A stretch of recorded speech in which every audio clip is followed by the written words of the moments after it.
actually.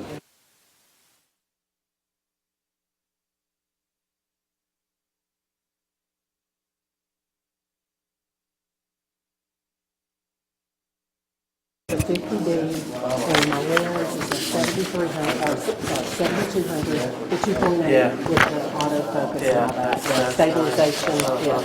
Yeah. The other one I got is I got a 24 millimeter fixed by being right behind the hood. I can get from floor to. See, I've got another lens, Yeah. I need another body. If I had two bodies, I could just split one. Right. You order one.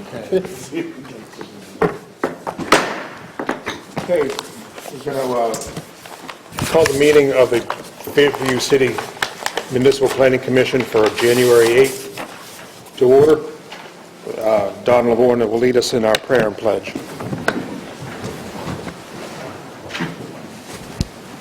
Please bow. Dear Heavenly Father, we thank you for this day that you have created for us. Father, we thank you for the many blessings of life that you bestowed upon us.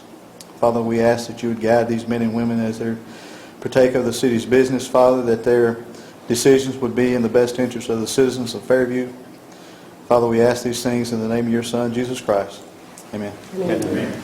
I pledge allegiance to the flag of the United States of America and to the republic for which it stands, one nation, under God, indivisible, with liberty and justice for all.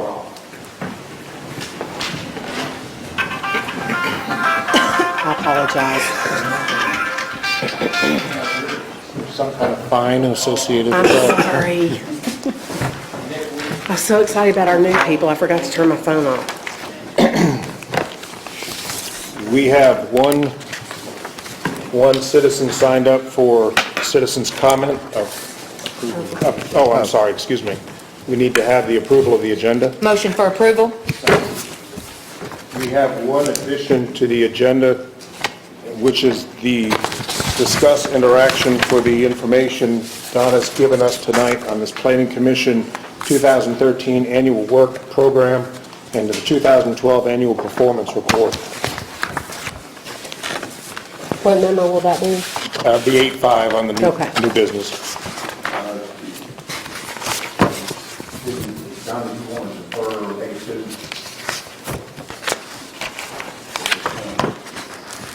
8.3.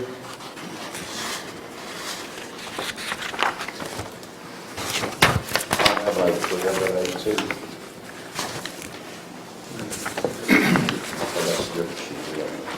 You didn't get the revised agenda? Make a motion for the approval of the addition. Second. All those in favor? Aye. Opposed? Carries. Now we have citizens' comments with one citizen, Mr. Fred Reinfelter. Thank you. Good evening, everyone. My name is Fred Reinfelder. I'm a resident of Pilsen Place subdivision. And I first just want to thank the Commission for putting on the agenda item 7.1 to discuss the municipal zoning ordinance relative to home-based businesses. If you recall, just to refresh everybody's memory, Pilsen Place a few months ago, we had a request. It was a conditional permit use request for the manufacture of firearms. And it was actually going to be right across the house from me, so I don't have to tell anybody here with the recent events in Connecticut, how I have two kids, 6 and 8, how scared I was to hear that news on top of how lucky I feel that the permit wasn't granted to that individual. However, it was only because the individual withdrew, not because the commission did not give the permit. So there was still potential there for him to get the permit for that business. But then I've been participating in other meetings because there have been other requests for conditional permit uses for hair salons. They could apply to bed and breakfasts, etc. So I like to try to put things in simple terms. I just think this is an opportunity for the city to clearly define in simple terms the difference between residential and commercial. Because if a real estate agent were to be showing me new properties in the city of Fairview, if I were somebody new to the city, and I said, well, the first one I'd like to look at is that vacant building right next to Detour so that my family could eat out every hour, any hour of the day that I wanted to, that real estate agent would probably say, well, I can't really show you that property, sir, that's commercial. And I'd say, well, why don't I make it, if I make it look as residential as I can, or as commercial as I can, like a business, but really just be raising my family in there, wouldn't that be okay? Couldn't I get a permit to be able to do that? I think the answer would clearly be no. And I don't know that 100% based on all the formalities of it, but my suspicion is that it would probably be no. And that, I think the goal here, or the objective from Polston Place at least, would be for that same definition, that clarity, the lack of ambiguity to be applied to residential communities as well. So if somebody came in and said, well, I really would like to run a business out of my home, or somebody else would like to start a business, the definition of residential would sort of get in the way of that, versus relying on only the homeowner associations or the subdivision covenants. So that's it. Just want to thank you again for putting it on the agenda. Appreciate it, and see you later. Thank you. Thank you for coming. Item 4 of the agenda is for approval of the minutes. The first minutes need approval will be November 13, 2012, regular meeting. Second. All in favor? Aye. Second item, 4.2, December 11th, 2012, regular meeting. Need to ask for any opposed. Any opposed? Motion carried. Item 4.2, December 11th, 2012, regular meeting. Second. All in favor? Aye. Opposed? Motion carries. Item 5 is recommendations for 2000-10. Doesn't appear to be any. Item 6 are bonds.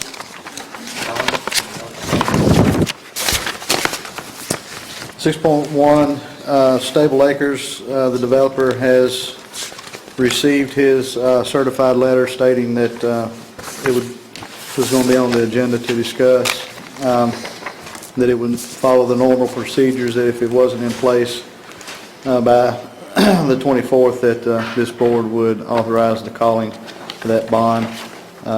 So I'm requesting that the Planning Commission authorize the calling of the bond if it's not in place by January 24th. Motion to approve calling the bond. Second. I have a motion and a second. Any discussion? All those in favor, signify by saying aye. Aye. Opposed? Motion carries.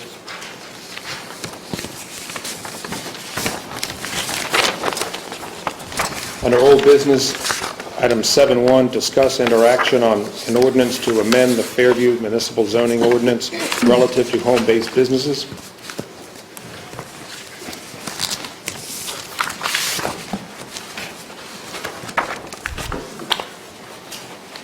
Don, we left this, I believe, in October of last year, is when we last discussed it in the meeting.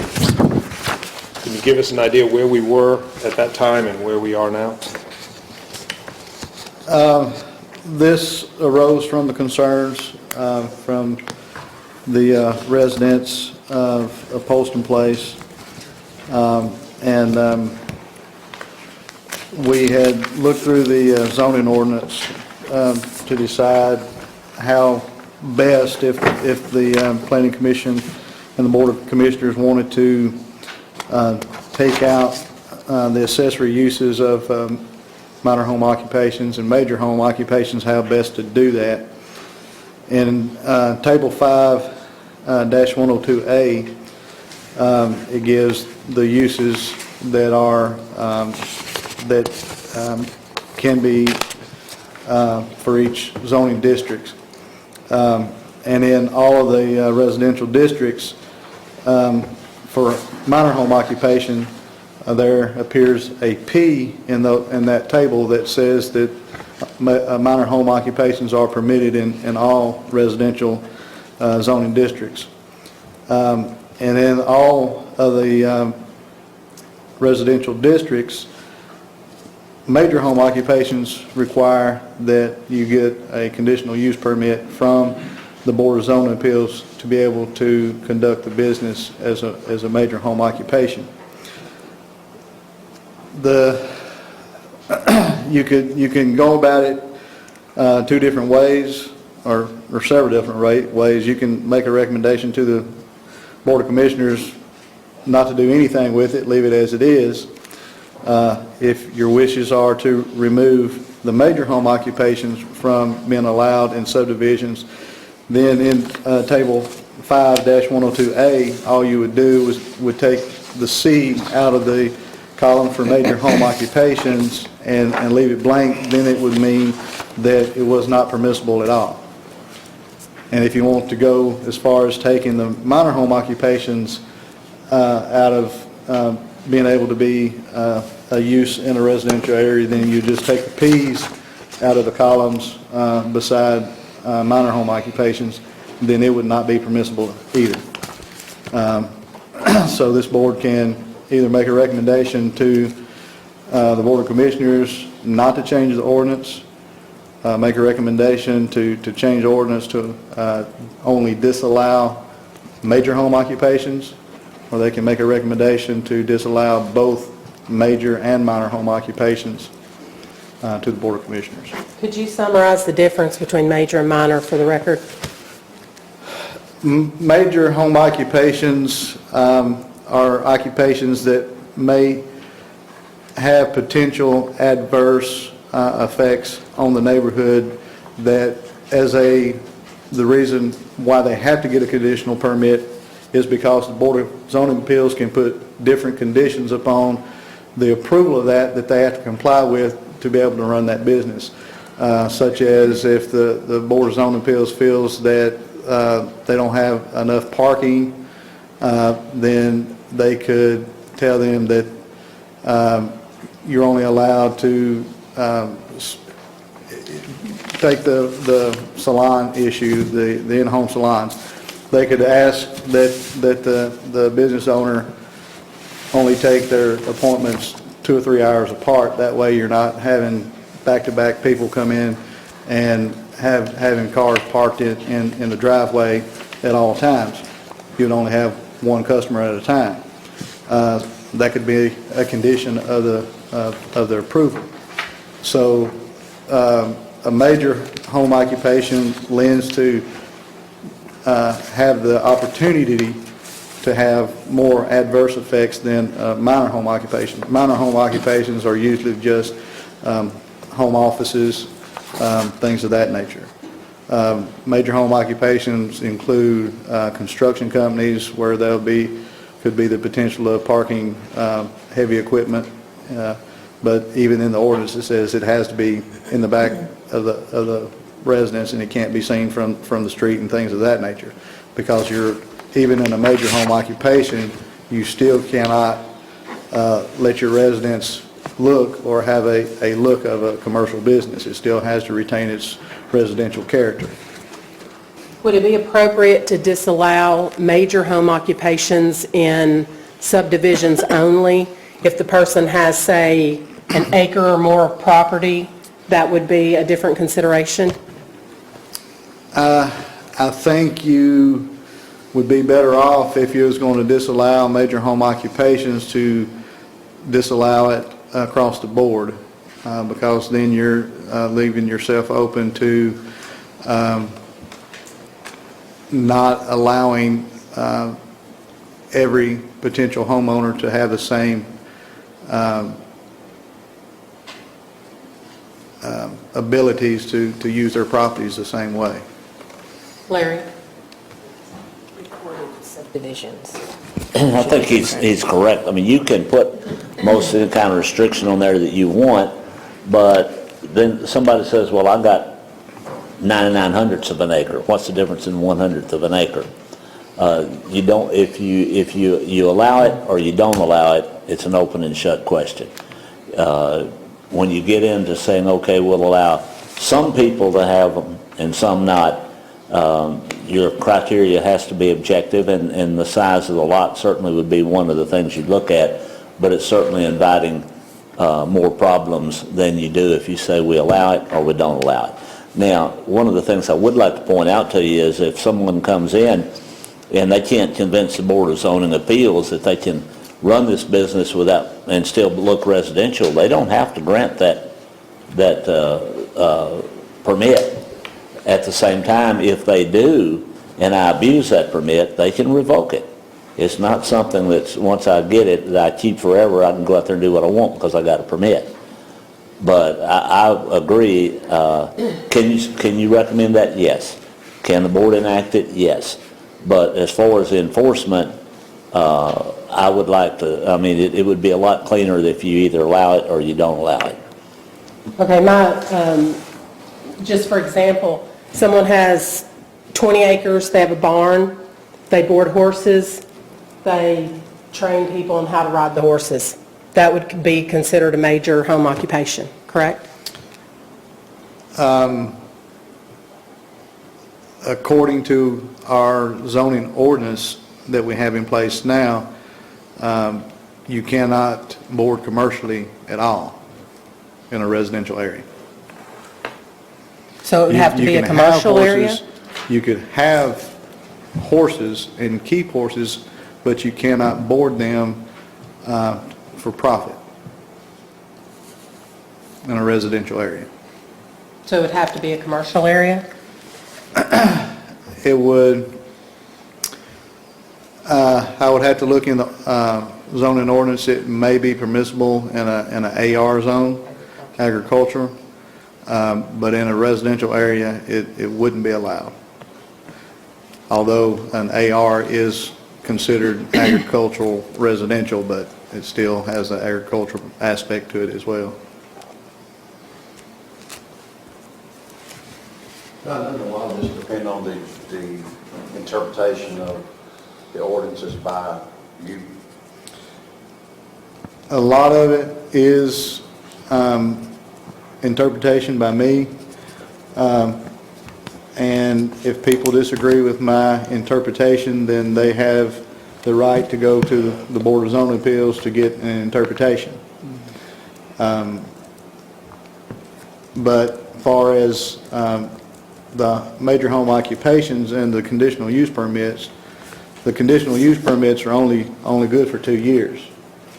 And at the end of that 2 years, the holder of that permit has to be able to show that nothing has changed in their business and they're still operating the business according to the conditional use acknowledgement that they received to be able to do the business. And if they're not, then they have to be brought back to the Board of Zoning Appeals, and at that time, the Board of Zoning Appeals could revoke that privilege. So, like Larry said, once they get it, it's not just they've got it and they keep it and it's forever. They still have to be in compliance with the zoning and any stipulations that the Board of Zoning Appeals put in that conditional use permit. And if they, during that 2 years, that's not magic either, because if they have documentable violations, then you can bring them back before the Board of Zoning Appeals, and they have a hearing and present their evidence that here's where you violated it, here's what you did, and the Board of Zoning Appeals can revoke that during that 2 years for a good cause shown.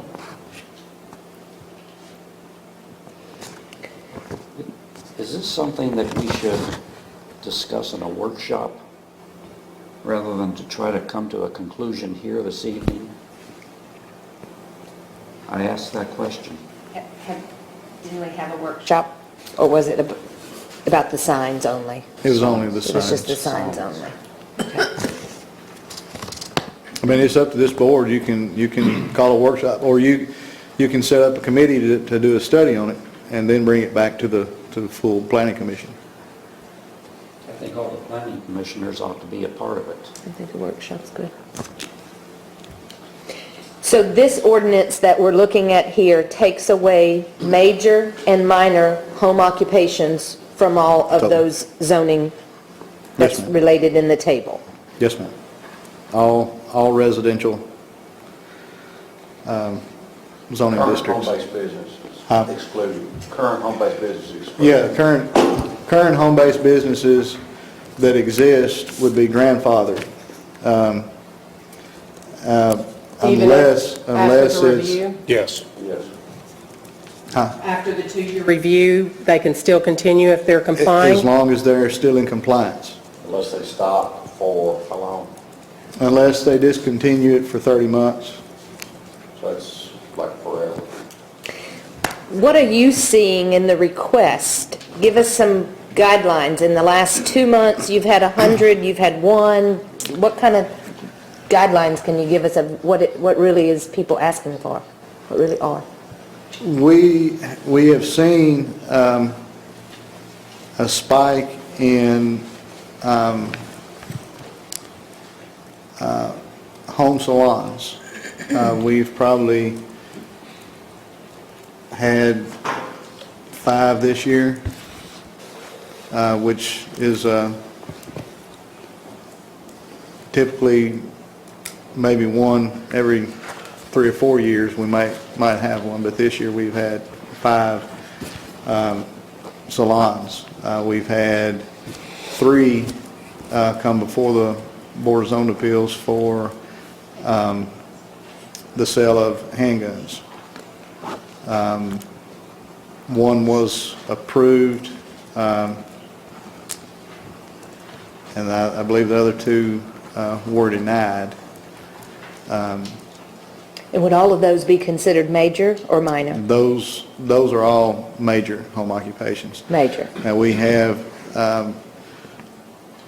hardly ever, nobody really knows about the minor home occupations They're doing it without because they don't have to have a special permit to operate that business because it's just permitted.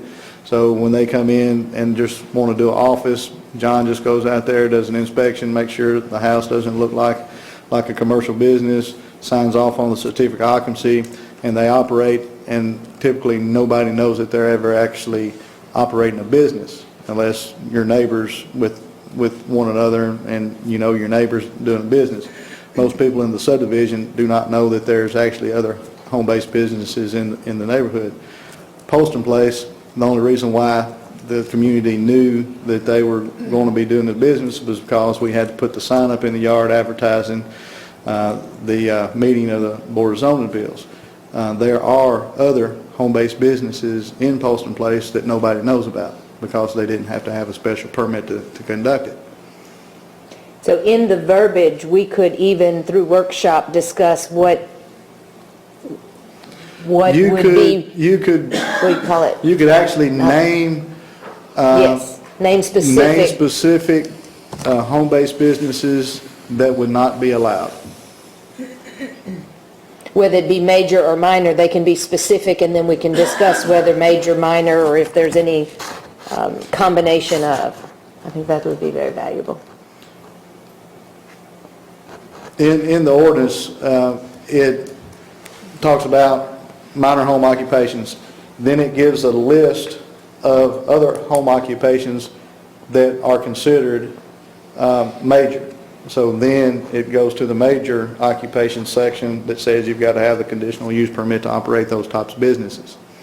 So you could put specific language in there to say these home-based businesses would be considered major and these businesses would not be allowed.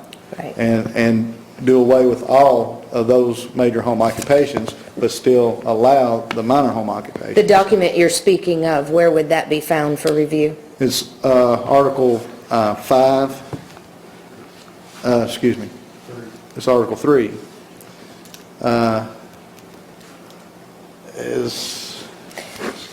won't put you on the spot for that, but if we do feel that a workshop would be beneficial, we definitely need all of that for review, because if it's already laid out, we don't need to make it up. We need to bounce off of whatever's there already.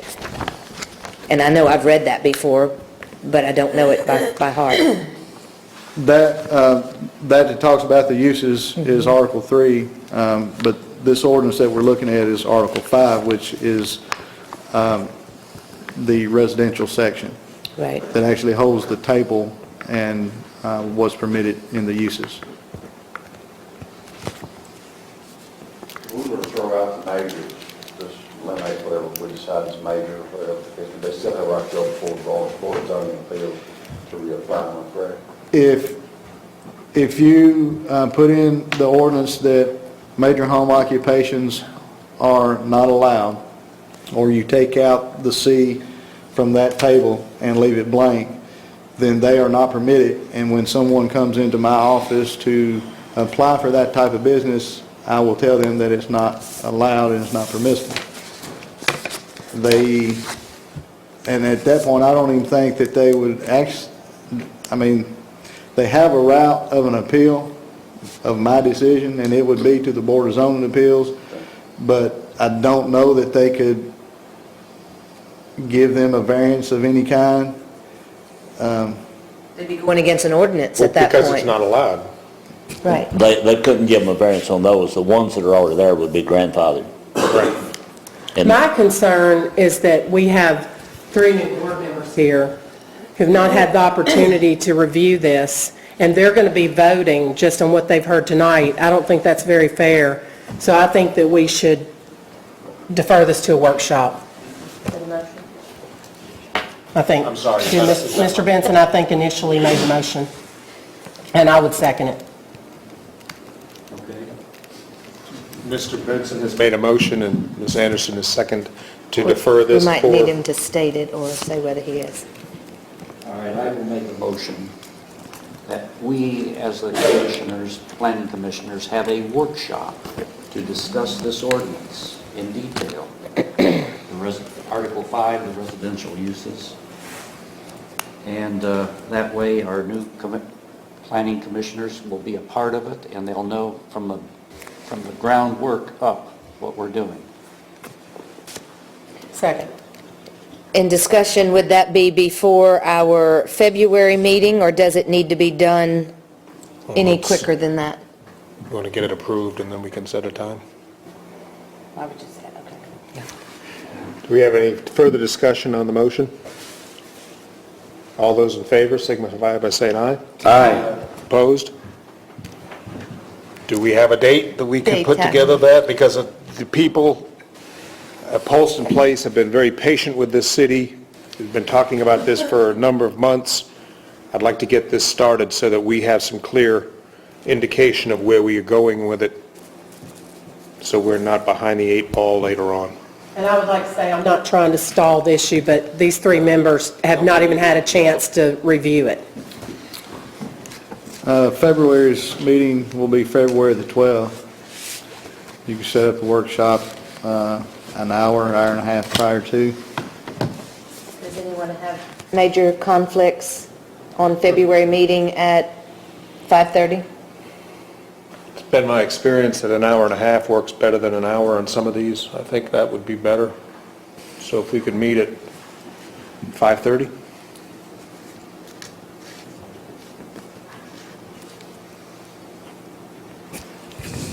Mr. Chairman, may I add something? Yes, sir. Just for clarification, I don't want to put words in Don's mouth, but I think when he was talking about 5 in the last year, I believe you were talking about 2012. You hadn't had 5, 2013 already, have you? Yeah. Okay. I didn't think you did, but the second thing, I just wanted to make sure that and not getting after Don, but I thought if we've had that many in 7 days, we got some business going. Got some things The going second on. thing is, I would request, Don, that when you send out the agenda for that you also include Article 3 and Article 5 of the zoning ordinance, so that everybody will have that to review before they get to the workshop, because we're going to spend the first 15 minutes reading the ordinance.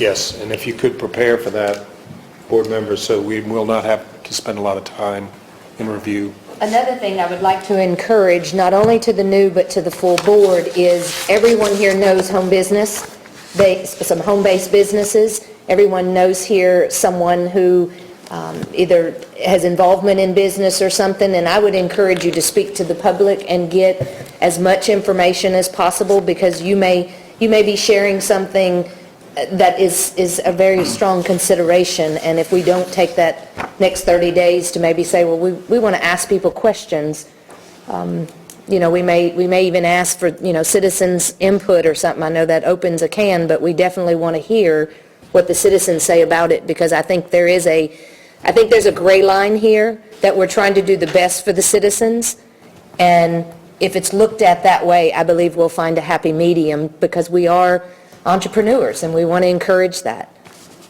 Is this a month that we have a community meeting because we have There is a town hall meeting at Town the hall end of meeting? January, yes, ma'am. because we have a fifth Thursday, is that? Yes, ma'am. I would encourage citizens that want to talk about that to come out, because that would be a good time to do it. Okay, we'll discuss promotion for that. Okay. Nothing further for old business. We'll go into new business. Item 8.1 is the election of the officers for 2013. At this time, I'll turn it over to Mr. Larry Cantrell. Thank you, Mr. Chairman. Well, I will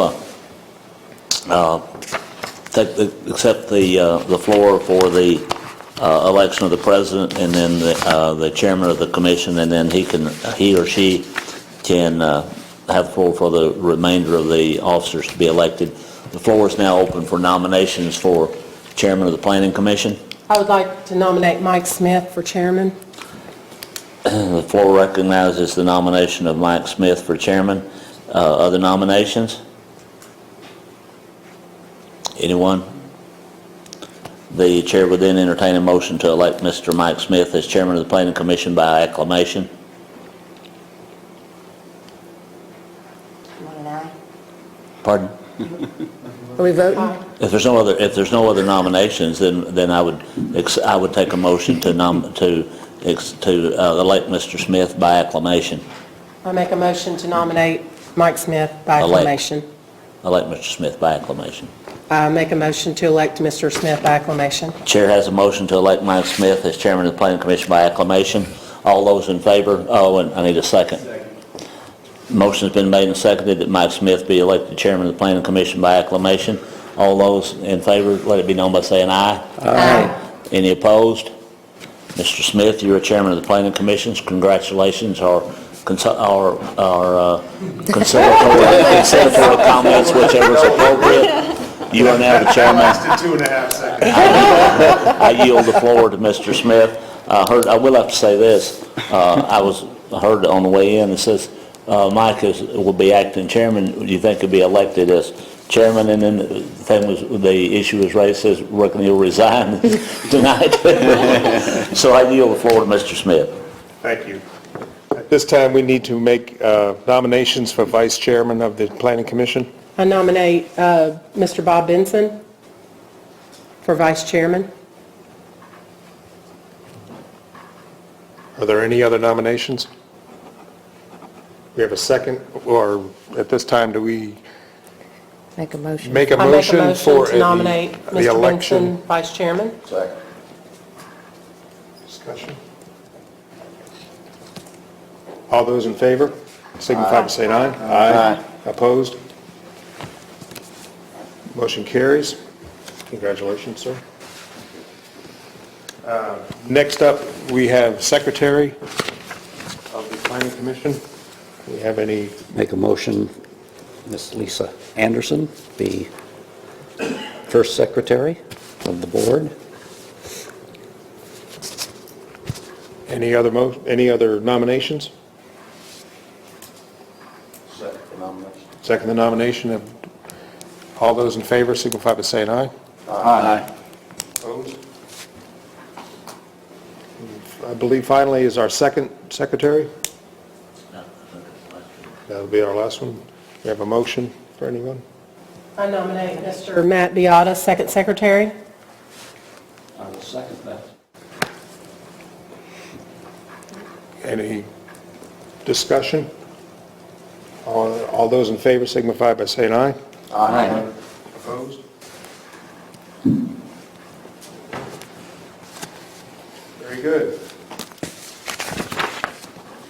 Our board is in place, and let's go on to new business. On item 8.2 is the preliminary plat for Phase 1 of Highbury Point subdivision, RM8 mixed-use HUD zoning, map 18, PO parcel 38, 23 lots, 10.85 acres, Vivian Stephen Hagen, joint venture owner.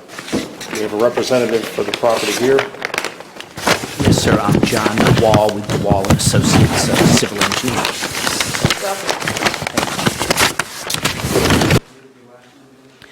D. Wall, D-E-W-A-A-L.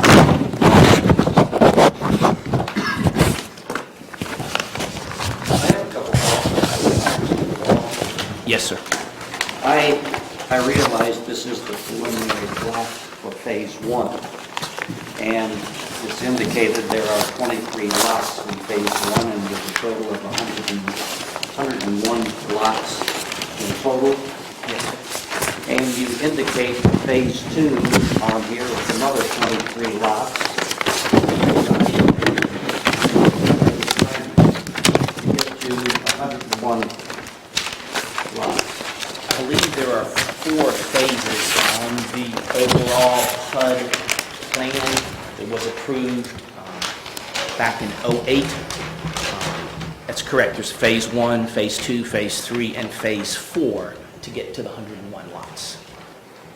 And you have Phase 2 indicated on here. And again, I know this is only for Phase 1, but in relation to Phase 2, where will 3 and 4 be? Phase 2 is basically the extension of the entrance road, Little Creek Lane, to the west. And that portion of the property is Phase 2. Then Phase 3 kind of moves to the south. And then Phase 4 is kind of in the southeast corner, will be the last phase.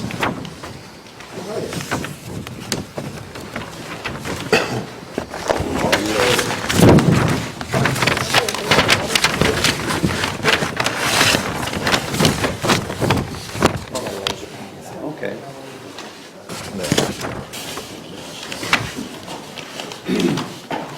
Yes.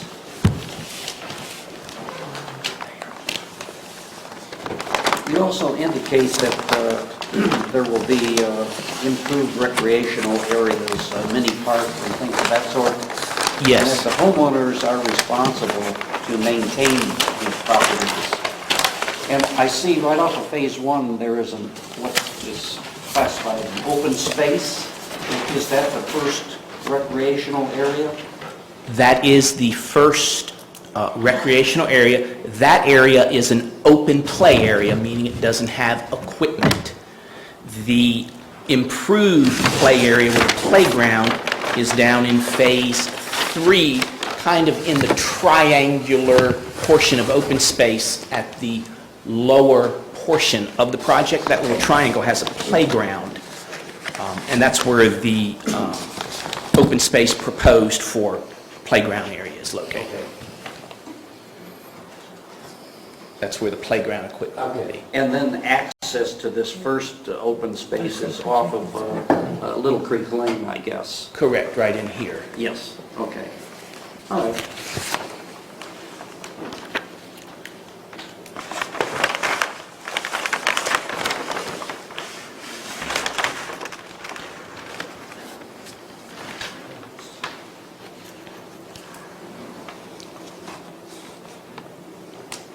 There are 2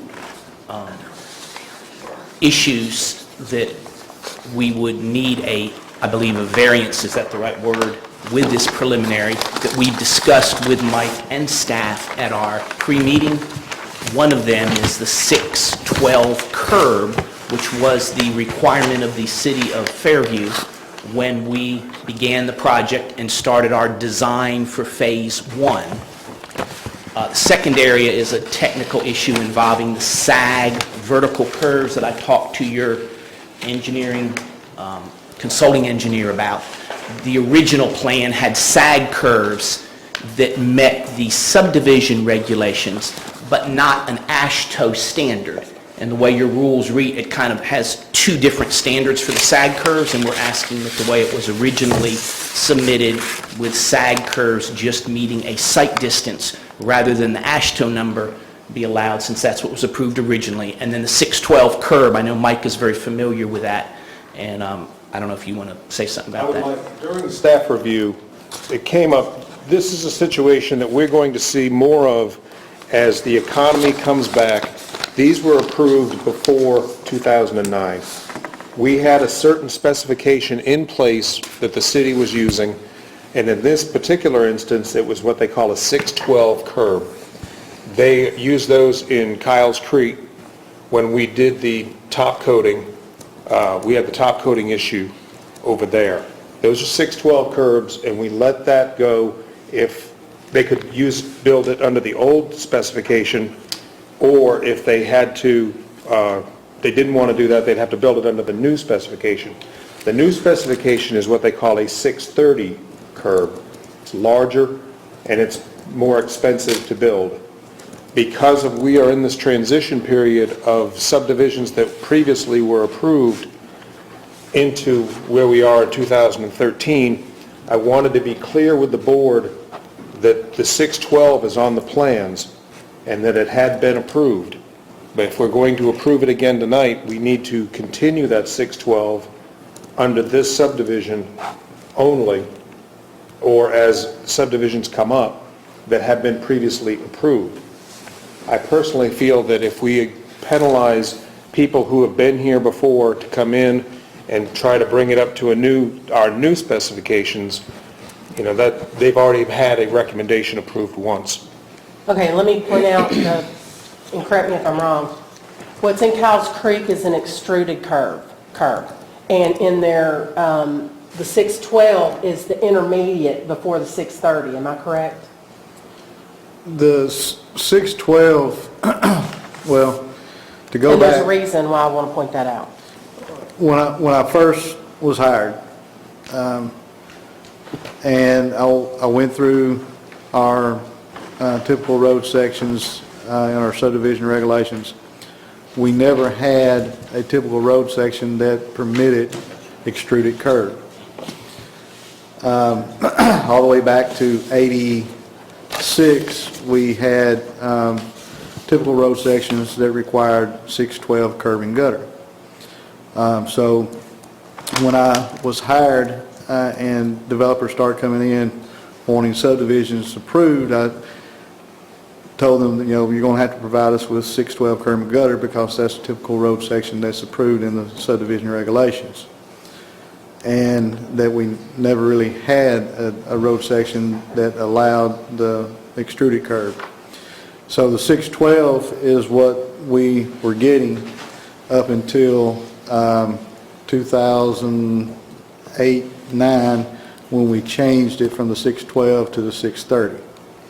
And that was because of the grate irons in the 612 hang out in the asphalt, which tend to sag in asphalt. And we thought it would be better for the grate irons to rest fully in the concrete. That way you're not driving on the grate irons because it's in the gutter. You could pop a tire because the 612 doesn't come out as far as the grate does. In the Cowles Creek, if I encourage everyone to go out and look and see what Don has marked, those, when the top coat went in, about 30% of the extruded curb was busted up. And now it's going to have to be replaced. We do have an engineering solution to that. When this was approved back in 2008, we agreed that we would put a concrete pad around each casting or drainage structure to avoid that problem of the breaking off, because we recognized back then that that would be an issue and the developer didn't want, you know, that to mar the appearance of his project, and it just made sense. So we are asking for the 612 curb with a concrete apron around each of the drainage structures to avoid that very problem. And that's what was approved back in 08 also. We agreed to that back then. What would be the percentage increase in cost to go to the newer regulation approximately? Any idea?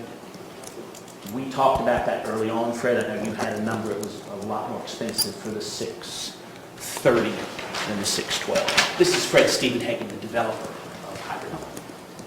Mr. Chairman, members of the Commission, I have been involved both as an owner and developer-to-be of this property since 2005.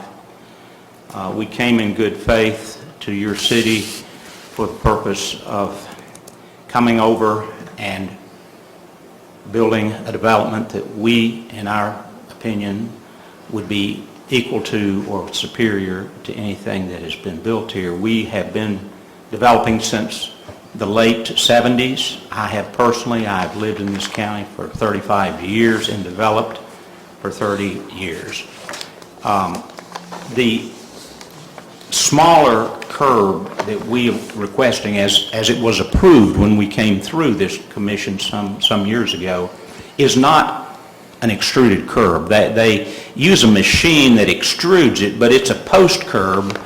The difference is this apron, or we'll call it the gutter. They call it the curb and gutter, but it's the gutter portion, and it's made of concrete. Of course, your roadway is a bituminous asphalt type material, and the difference, I don't have an exact figure because I haven't bid it that way, in hopes that we would receive approval as we did before on what we designed originally. But in my opinion, based on cost of concrete, and you save a little bit on the asphalt when you do this, but the overall cost, I think, in this development, which is 101 lots, would be about $25,000 to $30,000 different just in the curb itself. Now, as you all know, we've gone through very rough financial times, both in your city and our country, and it's harder and harder to get lenders to believe in your project because they were burnt so bad by people that just went away, took bankruptcy, and those people hurt us all from the standpoint of being able to do business again. Now they're coming back a little bit now, but I think one of the keys is that the numbers have to work for us to attract capital. And typically, we do not borrow money. We have investors that have been in our projects before that believe in us because we have managed the projects properly. But at the same time, they require us to do an analysis both from the income side and the cost side. And if the margin, or we'll call it guessed upon margin, is less than they feel comfortable with given these times that we're still in, then they pass, we don't get to move forward, and we're stymied. So I feel, and I feel that because we were approved earlier, this is not an extruded curb, which is the old hump curb. This is a curb and gutter with a gutter that was acceptable when we went through this, but it's not as long as the new gutter. And what we're trying to do, we have these play areas, we have these common areas, we have special parking areas that the homeowners will take care of, so there's not as much parking on the street. We have custom street lights. We're trying not just to cut corners, but to make the numbers work. And for that reason, I request of you all to give us approval on the same thing you approved before our economy turned down. And I wanted to point out, I'm not opposed to the 612. Since the extruded was brought up, I just wanted to point out the difference between extruded 612 and 630. Yes, ma'am. And some people think extruded is... I have no opposition to the 612, but we should never do extruded again. And if anybody wants to see, they can go visit Kyle's Creek and see I what's agree. happened. And where we've developed in Metro, you always have builders and subcontractors that have bulldozers and they offload them on the pavement, and those guys drive over those curbs and bust them all to pieces. Now, we're bonded with you all, and because of that bond, you're going to hold us ultimately responsible that everything before you release our bond is the way it should be. We take it one step further than that, especially in municipalities that don't require the builder to be bonded. We collect money from them when they purchase the lot from us to protect us and to protect the city. Even though we're still bonded, we collect those dollars for the purpose of penalizing that builder who is ultimately responsible for his subcontractors to not bust up anything while he's out there. I mean, they run over meter boxes, as you all know. It's those guys that, you know, they really don't care. They want to get in, get out, and I'm talking about subcontractors now. And we'll require each one to put up not a surety bond, but it will actually be an escrow amount that we will hold until you all give the UNO and you say, curb's all right, or we got to replace a foot or 2 feet of the curb where the bulldozer ran over it. So we're cognizant of those problems, and I have spent, in a metro project, I spent $30,000 just replacing pieces of curb, because I didn't have that rule, but that rule won't happen again. I think the builder, the person that breaks the curb should be responsible for it. Don, I've got one quick question here. On these cul-de-sacs, I noticed there's a temporary cul-de-sac going into the different phases, is that correct? Yes. The way I'm reading it. But there's still going to be a cul-de-sac in the end, Yes, there will be, on the master plan, 3, I think. in the master plan, we have really only one cul-de-sac, because most of our master planning, we had loop roads that made circles or loops to avoid. You can see there's only one cul-de-sac in the master plan right here. On this plan, right, it'd be the one on the far right. Yes, sir. Is that, without me, my eyes aren't that good, now, is that going to meet our new code's requirement for cul-de-sacs as far as the width goes? This is for fire and safety, the reason I'm saying that. This plan was approved under previous subdivision regulations. This wouldn't meet the new standard for the cul-de-sac. Would or would not? It would not. It would still, it's because this was designed under the old regs. What's the difference in the footage? I think these were 80-foot diameter, or 40-foot radius. What is the new reg? I'll have to defer to Will on that. I believe they're 45-foot radius.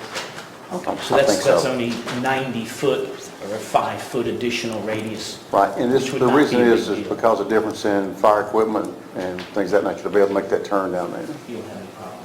Any problem with that? We'll be glad to Okay. modify that PUD plan to upgrade the Okay. cul-de-sac radius per your new standards. Don, did you make note of that? Thank you. What size houses do you see in this subdivision?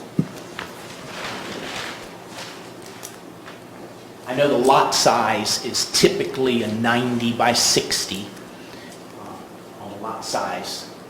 Fred can tell you that home. The market will dictate to us how high we can go on the price and still have absorption in the marketplace. As a developer, all of us like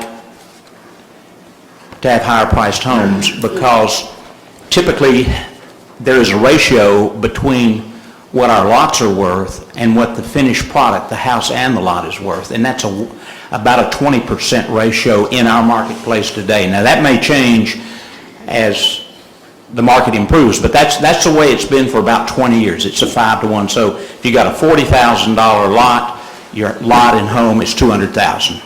Now, we put restrictions, of which we furnished those earlier, as to the restrictions that we would record in front of the plat that restrict the minimum sizes, restrict the materials, restrict the roof pitches, the types of aggregate that would be used on the paved driveways to the homes, and all that will be laid down in a document recorded at the courthouse. Now, excuse me, John, go ahead.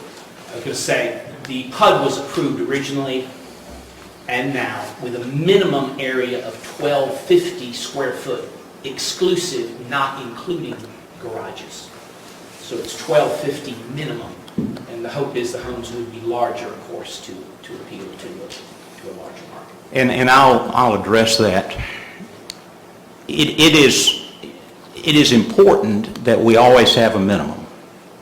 There is no maximum. I did a development in the city of Spring Hill. It was a 14-year development, 565 lots. I wrote the restrictions, and they were written, the restrictions for this development were written from those restrictions. There were only about 3 homes, and this was early on in the first phase. This was a 23-phase development. I was the developer. There were only 3 homes in the entire development that were that small. There were homes as big as 3,000 square feet.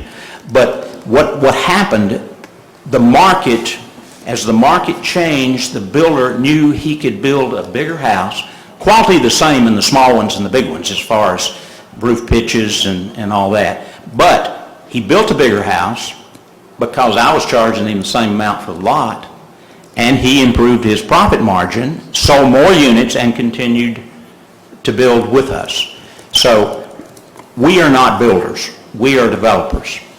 So what we do, we create a product that the marketplace, we hope, will accept, and then we take that product to our builders and hope that they will come along with us. But as a developer, you divide the lots, and the houses are determined maximum size by the size of lot, so there would be a maximum Oh, yes, size. there would be a maximum size. Again, the lots that we had down there were basically the same size as these. And since you're developing this property, are you just going to sell to anyone who can buy a lot? Not at all. We qualify everybody that goes in one of our developments. For example, my partner sits over here. He has been building for 45 years. He is in one of my developments in Spring Hill, not the one that I just mentioned, but another development I have in Spring Hill. And he's building about an 1,800 square foot, somewhere between 1,600 and 1,800 down there, and the market accepts it, two-car garage, exposed aggregate, driveway, and he has moved up from 150 to 195 just in the last year, and it's because of the changing economic conditions in our country and our area too. So nobody wants to build a baby house. That's not our plan, team. Our plan is to build as much house and as much quality as we can so that when we are finished, everybody will say, well, I'm glad those guys were here. Our builders will come back and build with us again in other developments. And that's been our goal since 1980 when we started. And before I brought this project in front of you all back in 2005, I got a van and drove the Planning Commission and other commissioners around and showed them my developments in Williamson County. So anyway, if you'd like to go see them, I can sure meet you somewhere and show them to you. Plan for an HOA or subdivision restrictions? Say again? Plans for an HOA or Oh, yes, all of restrictions? the developments I've done have an HOA. That's the only way you can control the development from standpoint of additions to homes. We keep an architectural control committee that stays with the development through our ownership, and then when X number of the houses are sold, we'll call it 80%, 85% of the homes are sold, then the homeowners, we give that to them to manage, but that document, that homeowner's document, is already recorded at the courthouse, and they have to live by that document also. So they just start managing their own product. Or if they don't want to manage it, don't feel like they have the time, they hire an outside company, a third party like Gertner and Company and Timmons and some of those that will come in for a fee and manage it for them. Could you speak about exterior restrictions on materials of the homes?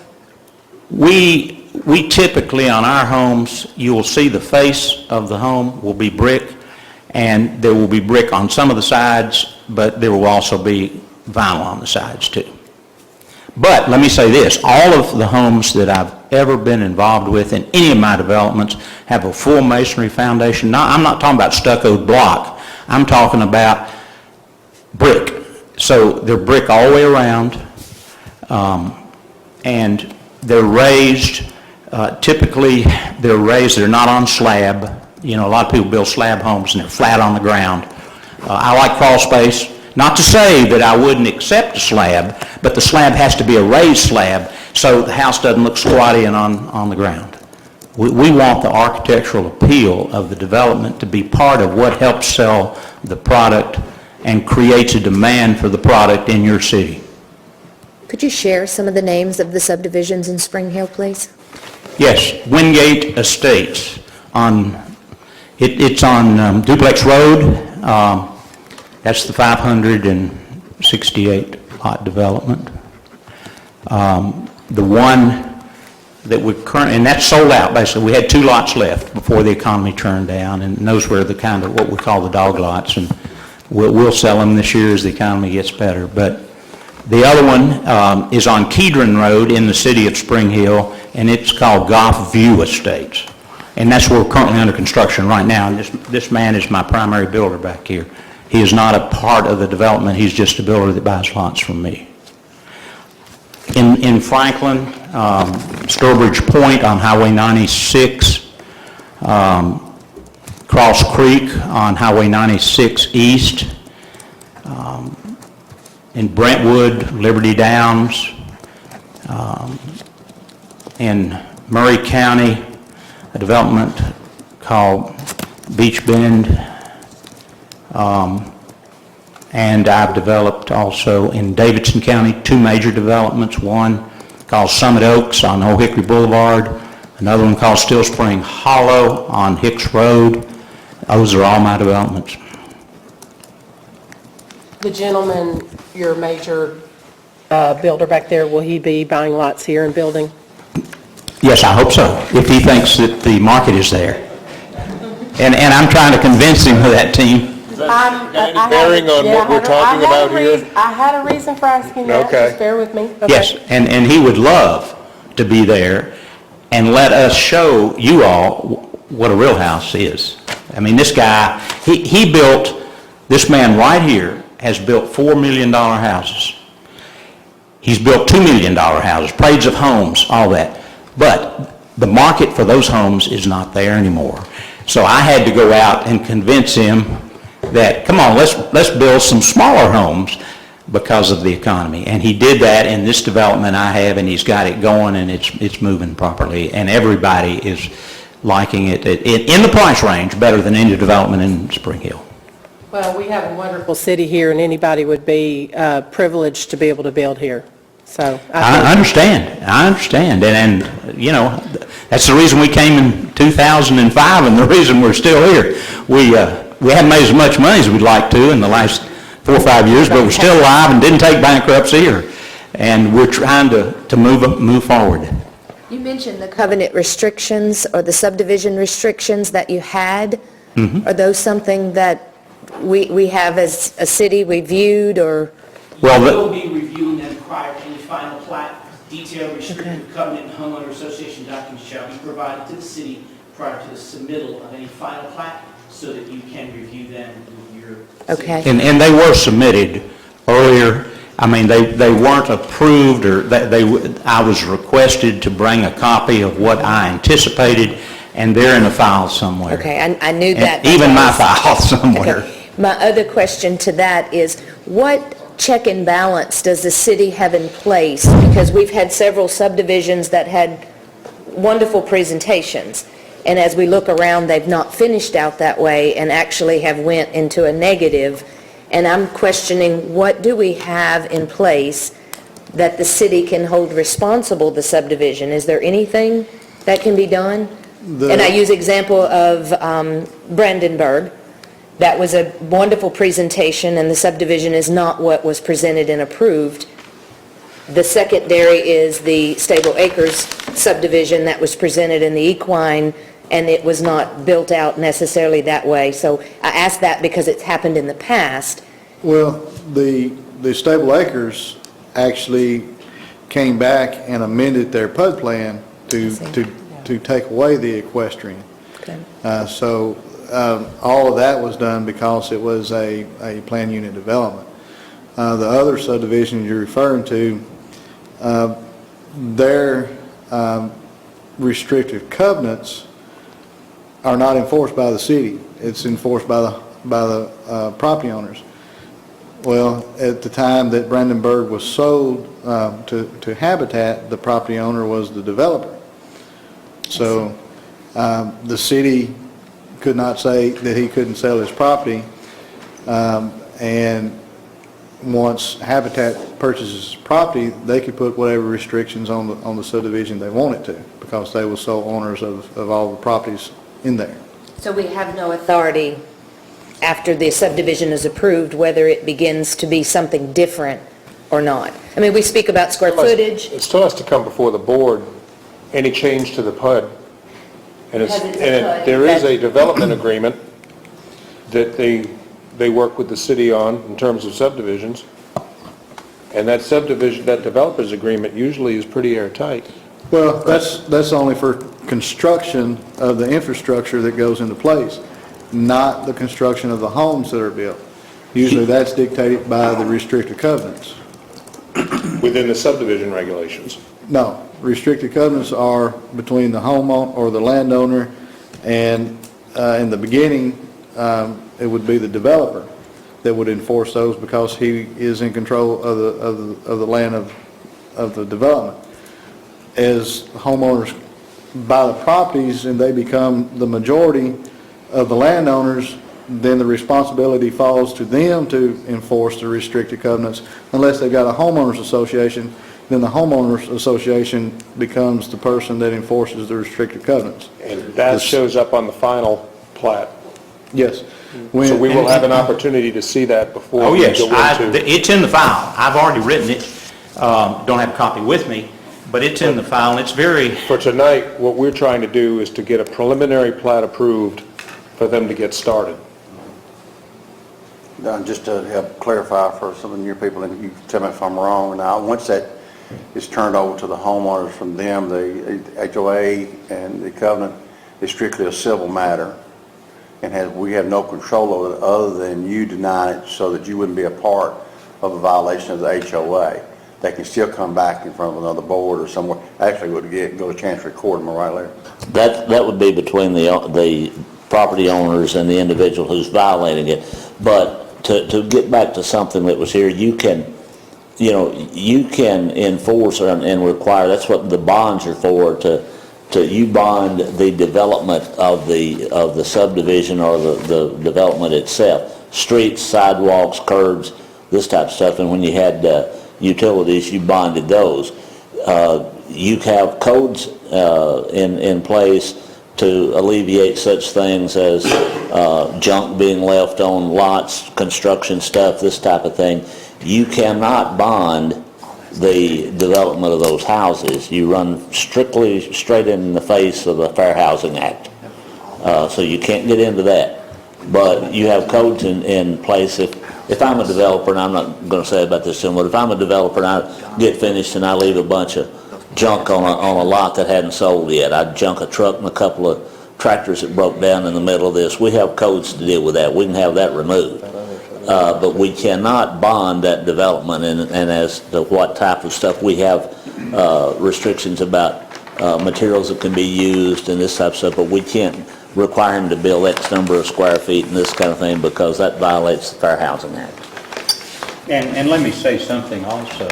This came up 10 years ago for me, where a builder had done exactly what you said. He had gone out and trashed up a couple of lots with old cinder blocks and pieces of concrete where, his driveway broke up on him. And the city called me and they said, "Fred, we got a problem." And I said, "Well, what's the problem?" He said, "That old builder you had left town, he made a mess out there. What are we going to do?" And I said, "What do you want me to do?"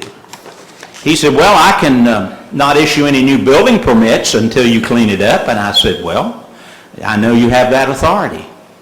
I said, "What about if I just go out there and clean it up and you come look and then we'll just move on?" And they said, "Fine." I spent $500 cleaning it up. But you all control building permits in this city.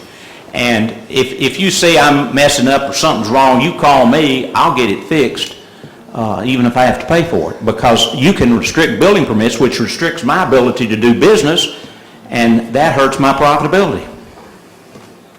And I'd like to point out, there's 3 phases: preliminary, conceptual, and final. This is the preliminary phase. So this is the very beginning, and we will be voting on this through the 3 phases. And that being said, I move for approval. I'd like to amend moving approval with the 612 curbs as approved in 2005 and with the upgrade of the cul-de-sac radiuses. and with the SAG curves subdivision regulation. At this time, we have, in the past, read the engineer's report so that it becomes part of the record. A motion and an amendment to the motion. Second. I got a second on the amendment. Amendment. I need a second on the motion. Second.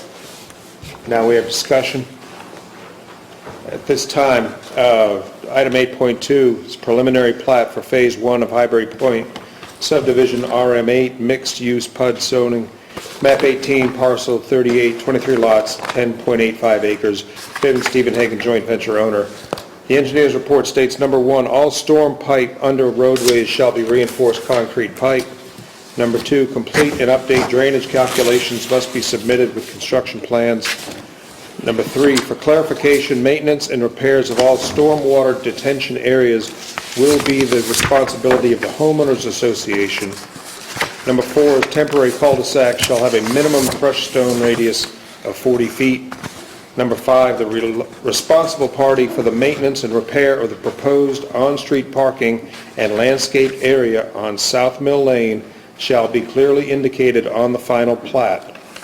And as a note, the submitted document and subsequent comments reflect a review of the preliminary plat only. At the time full detailed construction plans are submitted to the city, additional review comments will be generated accordingly. The construction plan comments may have an effect on the proposed stormwater drainage system, street profiles, or other detailed design elements that are not typically shown on a preliminary plat. So the engineer is in reviewing these prints and designs as they come in. But under the circumstances, we are approving the preliminary design as it was approved with the variances that were brought up tonight. So everyone understands. And we have a second and on the motions. All those in favor? Aye. Opposed? That was for the amendment. All those in favor of the motion? Aye. Opposed? Motion carries. Thank you. Mr. Chairman, the question on enforcing the development as far as lot or minimum house size, because this is a PUD and the master development plan has on the master development plan when it was approved the minimum lot or minimum house size of 1250. That is enforceable through our office because when you approve a master development plan as a PUD, what is on that master development plan becomes the zoning of the property. So it is enforceable by the zoning office. It's a different situation of the subdivisions that I brought up. They were Yes. not PUDs. Right. Okay. Thank you. New business item 8.3, discuss interaction regarding the proposed land use plan for the city of Fairview, Tennessee. I was wondering about 8.3 and 8.4. I just feel the same about like we did in 7.1. We've got 3 new members. They haven't had the opportunity to get the information I feel that they need to make a vote on this properly. So I just see that both of these should go to workshop. I thought I heard at the beginning of the meeting that it was 8.3 was deferred in the agenda approval. Was that correct? That was, yes. Well, when you made your motion, you made a motion just to add 8.5. You didn't... I made a motion to approve the agenda, and then it was an addition on your part and a deletion on his part, and then we voted.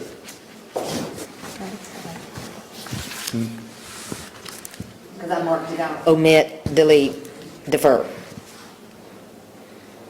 I do agree with what you said, though, for education purposes. It's either deferred or deleted because of the motion on the agenda approval, or we can defer it. My motion would be to defer it to a later date. Don's going to get some additional information, all right? And get the previous information out to the new members. So that was my motion. I don't think 4 is a big deal. You don't? Okay. So we have a motion for 8.3. Do you want to include 8.4 on that motion as well? Or do you want to do separate? I think it's separate. It's just a housekeeping. For housekeeping, it should only be 8.3. We'll do 8.4 next. All those... Or 8.3. Second? Second. All those in favor signify by saying aye. Aye. Opposed? Are we making that part of our workshop in February? I would like to see that come back That needs to be in a separate March. workshop, I think, That's because we're going to have huge. enough on the table with just home-based business, I I think. agree, I was just asking. I Okay. agree. Maybe for the beginning of March's meeting, Okay. an hour and a half before.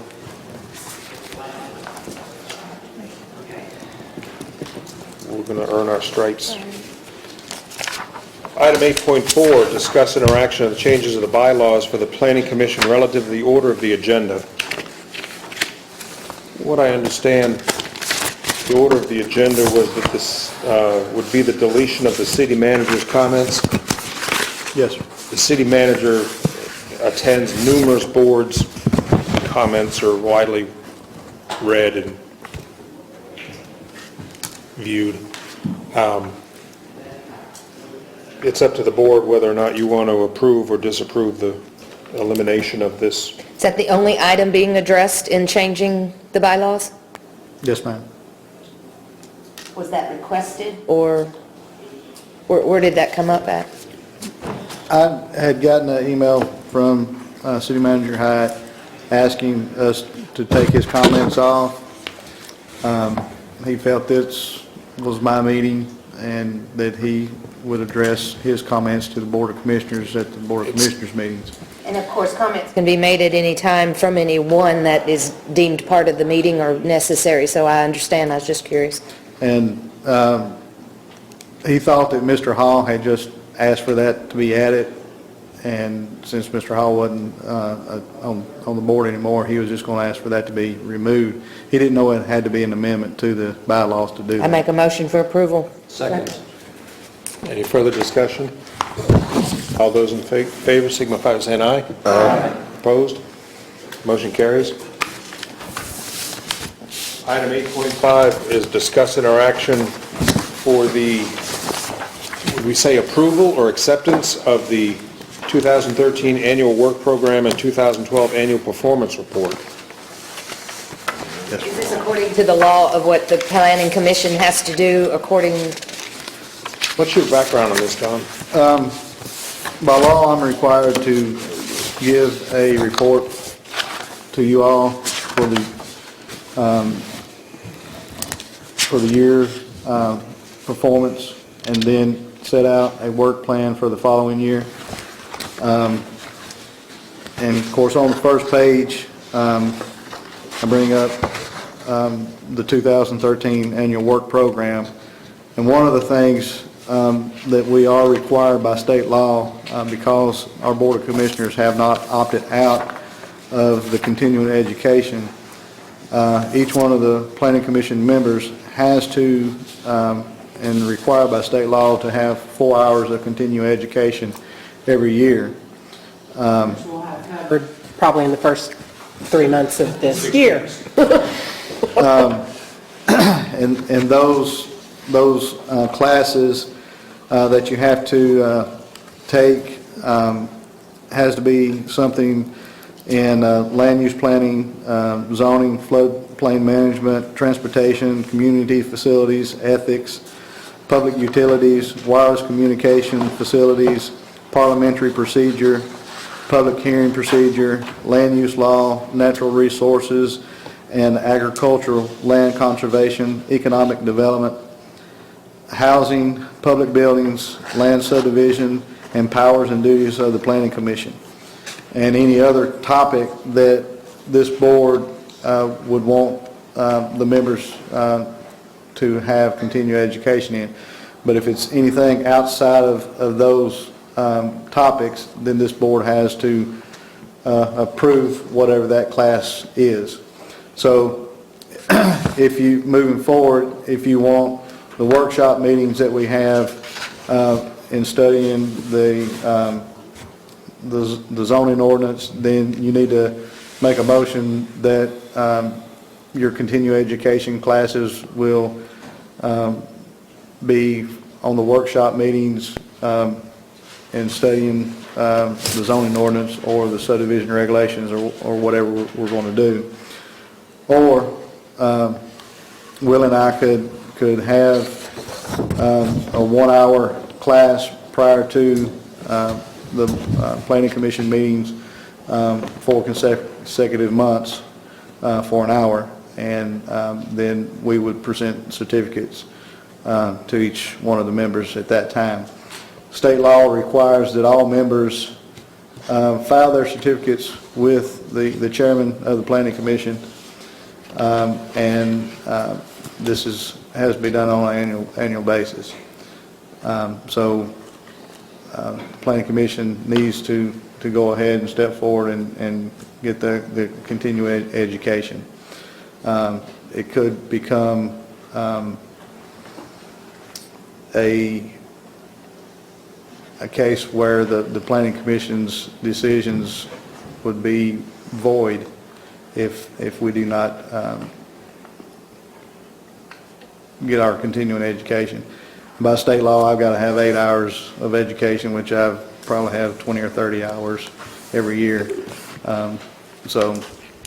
And just last year, the legislature passed that my education has to be approved by this board. So every time I go to a class, I'm either going to have y'all to approve it before I go or after I go, but I'll have to have you to approve my education as well, so. Couldn't this also include, like we did last year with the work with the state or UT, when we had the field trip and his economic development and land use and different things that we went on? Couldn't it also be accomplished in a 4-hour thing on a particular Saturday? Not necessarily everybody on one Saturday, but 2 Saturdays during the year sometime or not? It can, and MTAS offers classes all year that the planning commission could go to at some point. They just get on the MTAS website, and they will give a catalog of classes that are available. Planning commission, most of the classes are only $25, but by state law, we have to reimburse you for that $25 if you spend the $25 for the class.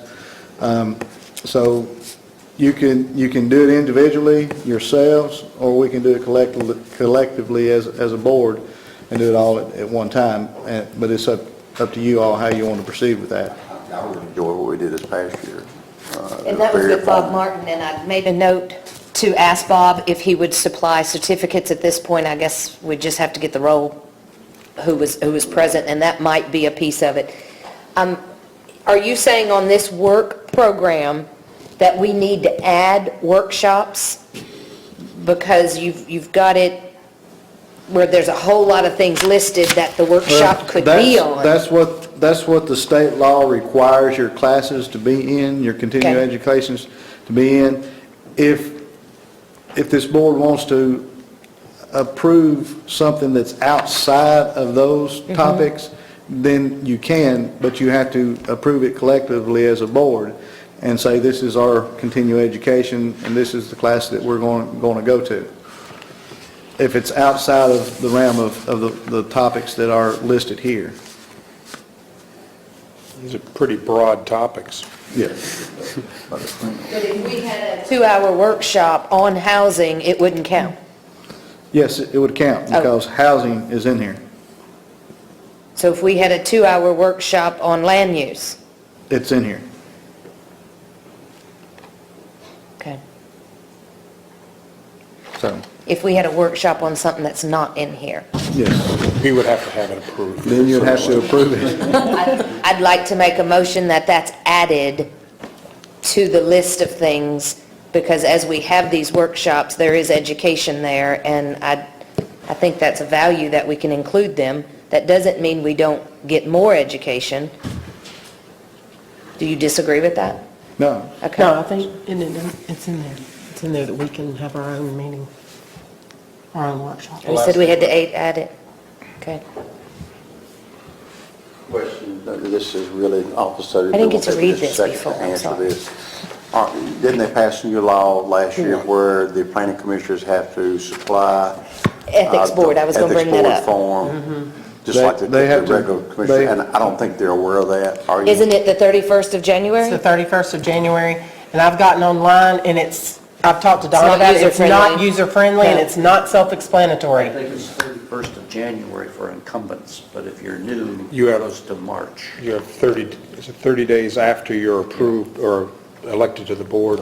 If you have questions, but they just get with Don, but you can do it online, but it's a requirement now that you have to do it. And this is what, again, please? It's a financial disclosure or ethics form that each planning commission member is required to fill out. Elected official had to do this, and it asked a series of questions of what is your involvement in your business, what is your involvement in your investments. It just kind of asks some things that I guess someone watches it to see if there's red flags of question of whether there's things for them to look at of unethical behavior. Money's being, misappropriated or something. But I got a letter in the mail, and it gave me a number that I had to plug in, so. I got one. But will our new members get this I don't letter? think Because so. they've got to have Let's that notify. number. They won't until they file their first one, then the next There you go. year they'll get it. Do you register them? They will have to do it themselves. Well, you can't do it until you get that number sent to you. I can give them the form. During the reports and discussion and continue on with what we're doing here, we have plenty of time to talk after on the discussion and information because there's a few things that I would like to bring up for the new board members and talk about with some of our existing ones. So 8.5, do we have a motion to Well- accept? I'm not finished with it. That was just the first page. You, Included in this next year's work, the first paragraph up there on the second page talks about the classes. Next, the planning commission will review the current proposed land use map, discuss and make changes as necessary to continue sound planning practices. We will review the subdivision regulations which were adopted in 2007 to determine the effectiveness of the current regulations. We will review the current zoning ordinance to determine the effectiveness of which is enforced and to correct any discrepancies between the zoning ordinance, subdivision regulations, and the design review manual, which there are probably quite a few discrepancies between all three of those documents. Want to work on those to make them all kind of line up, which right now, the way the language is written, it says whichever one is most restrictive is the one that prevails. So it's kind of taken care of there, but to make it simple for people that get online looking at the regulations, when one place says one thing and another place says another thing, if they're not aware of the clause that makes the more stringent one the one that applies, then they get confused. So it would just be more user-friendly for people getting online looking at the regulations. 2012 report, meeting and attendance. We had 12 regular meetings, 4 workshop meetings in 2012. Planning Commission attendance was Commissioner Lisa Anderson attended 12 regular meetings, Commissioner Beata 11 regular meetings, Commissioner Benson 11 regular meetings, Commissioner Carroll attended 11 regular meetings, Commissioner Hall 12 regular meetings, Commissioner Johnson 12 regular meetings, Commissioner Smith, Chairman Smith attended 10 regular meetings, Commissioner Sutton 12, and Mayor Toddy 12 regular meetings. Number of proposed zoning changes and annexation requests, Planning Commission reviewed 11 rezoning applications and recommended approval to the Board of Commissioners on 8 and recommended disapproval on 3. Planning Commission reviewed 2 annexation requests and sent recommendations to the board for approval. Number and type of plans reviewed. Planning Commission approved 3 final subdivision plats. Planning Commission reviewed 2 conceptual site plan, 2 preliminary site plans, and 7 final site plans. Planning Commission also completed 2 architectural design reviews. The number and type of regulation amendments or changes, Planning Commission recommended 3. Zoning ordinance changes to the Board of Commissioners. There were no changes to the subdivision regulations. Planning Commission approved changes to the proposed land use map in 2 areas, one along Highway 96 near Lake Road, and the other on Fairview Boulevard between Glen Haven and Cumberland Drive. The Planning Commission approved an 8-hour continuing education class for me. And that's the report.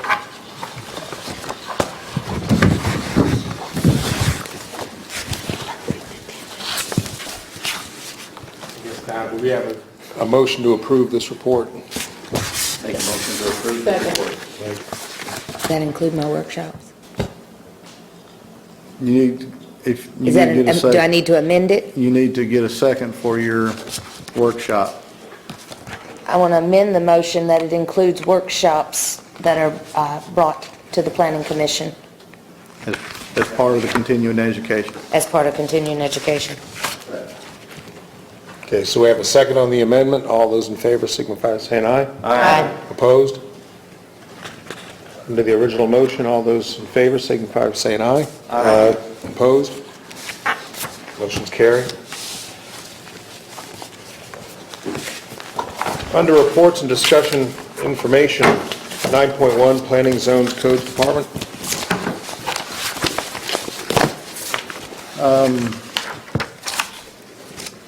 MAPCO has opened up under a temporary certificate of occupancy. They have a few issues that they're still out there before they can get a final UNO. The landscaping they had spec for in front of the building down Highway 100 was too tall for the power lines. They submitted an amendment to the landscape plan to place oak leaf hollies. I forwarded that to the arborist. His review came back. His comments were the oak leaf holly was not on the approved tree list, so we recommended the red bud, which is the city tree. So they will be placing red buds down Highway 100 on that side. AT&T has to move the AT&T lines from the existing pole prior to construction to the new pole that was put up during construction. And there's guide wires that are still in the parking area with holes in the concrete that's going to have to be taken care of before they can get that final. And on the back of the building, the doors to the electrical panels are supposed to be painted the same color as the walk-through doors. They're still unpainted, so we're going to make sure that all those items are taken care of before the final CO is issued. We may have to give them an additional extension to make sure they can get all that done before the temporary that they've got runs out. But I will just let you know that we're going to make sure that everything's constructed according to the plans that were approved. When will it run out now? When will it run out? I believe it's the 17th of this month. Who approves the extension? It would be me if they needed one. Don, is Walmart still scheduled to break ground this month? They just now got it out to bid, I believe yesterday.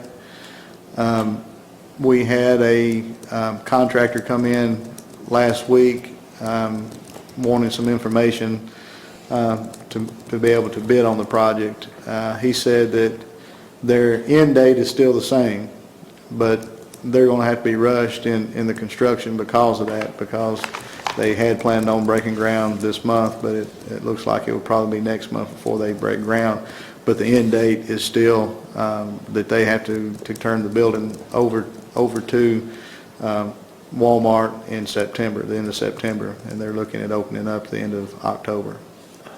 So you're confirming the property has transferred? Yes. Thank you. Last information I got on was possibly the last week in this month, the first week next month. So breaking ground. We still, we already have their bonds. They've already issued their bonds. We already have those.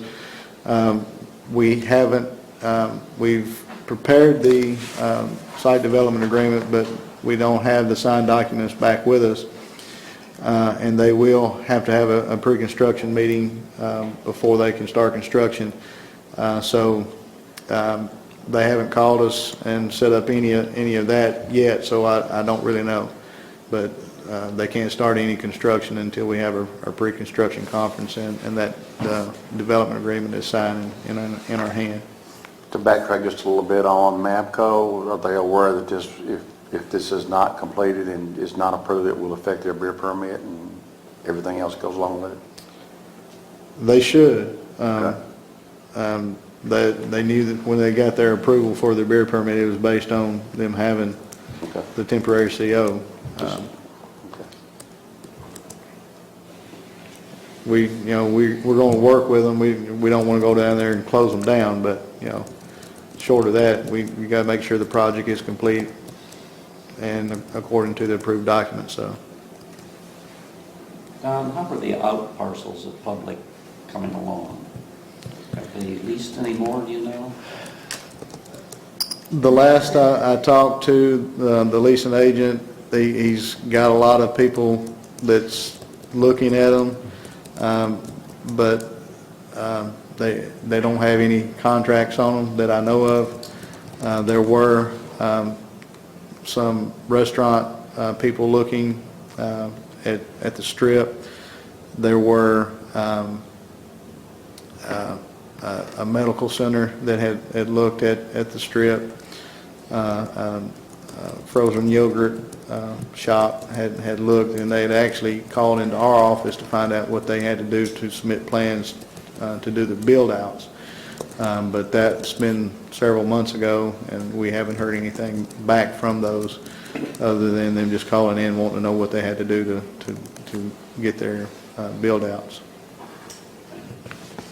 I don't mean to go back to MAPCO, but is their CO contingent on, are they going to do anything with the road where they cut the road out there, or is that a finished product? That's a finished product. They're not going to mill it or overlay it or anything like that? Well, they overlaid it according to the cuts and excavation permits that the city has in its municipal code. They did everything according to the code. Okay. And we tried everything that we could to keep them from cutting that road. Yeah. When the state come down and widened the highway, they moved the water line from this side of the road to the other side of the road. So we thought that there was still a water line on this side, so we weren't going to let them cut the road, and then they was going to have to tie into the line out on 100.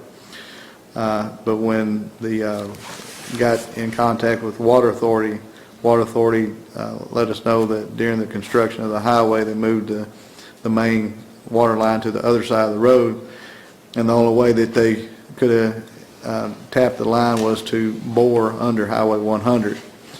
And to keep the cost from the MAPCO construction increasing, we went ahead and allowed them to cut the road to make the tap in City Center Way. I just wasn't sure if that was a permanent patch or if that was That work has been guaranteed for a year, so and we're holding a bond on it. So if for any reason it fails, then they know that they have to make things right, so. Is that not something they could have checked out before that the water line had been moved? I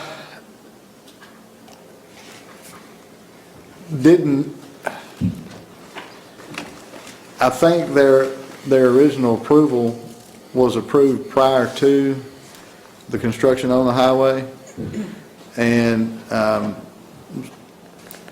we didn't know at the time that they were going to move the water line.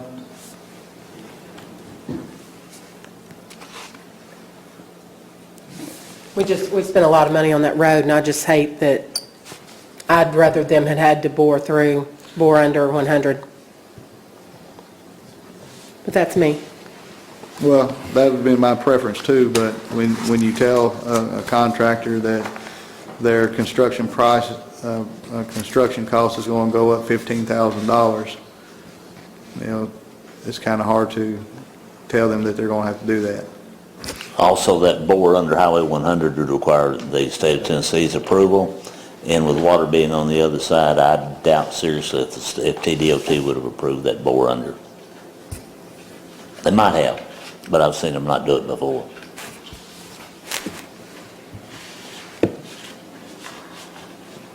Anything further? 9.2, city engineer. Thank you, Chairman Smith, and congratulations for your nomination. For the three new members, I'm Will Owen, the city's engineer, acting city engineer, and welcome you guys on. And primarily my comments revolve around the fact that if Don and I get to roll, and this goes for all of you, but if Don and I get to rolling on terms or processes or anything of the such that is unclear, please don't hesitate to stop and ask.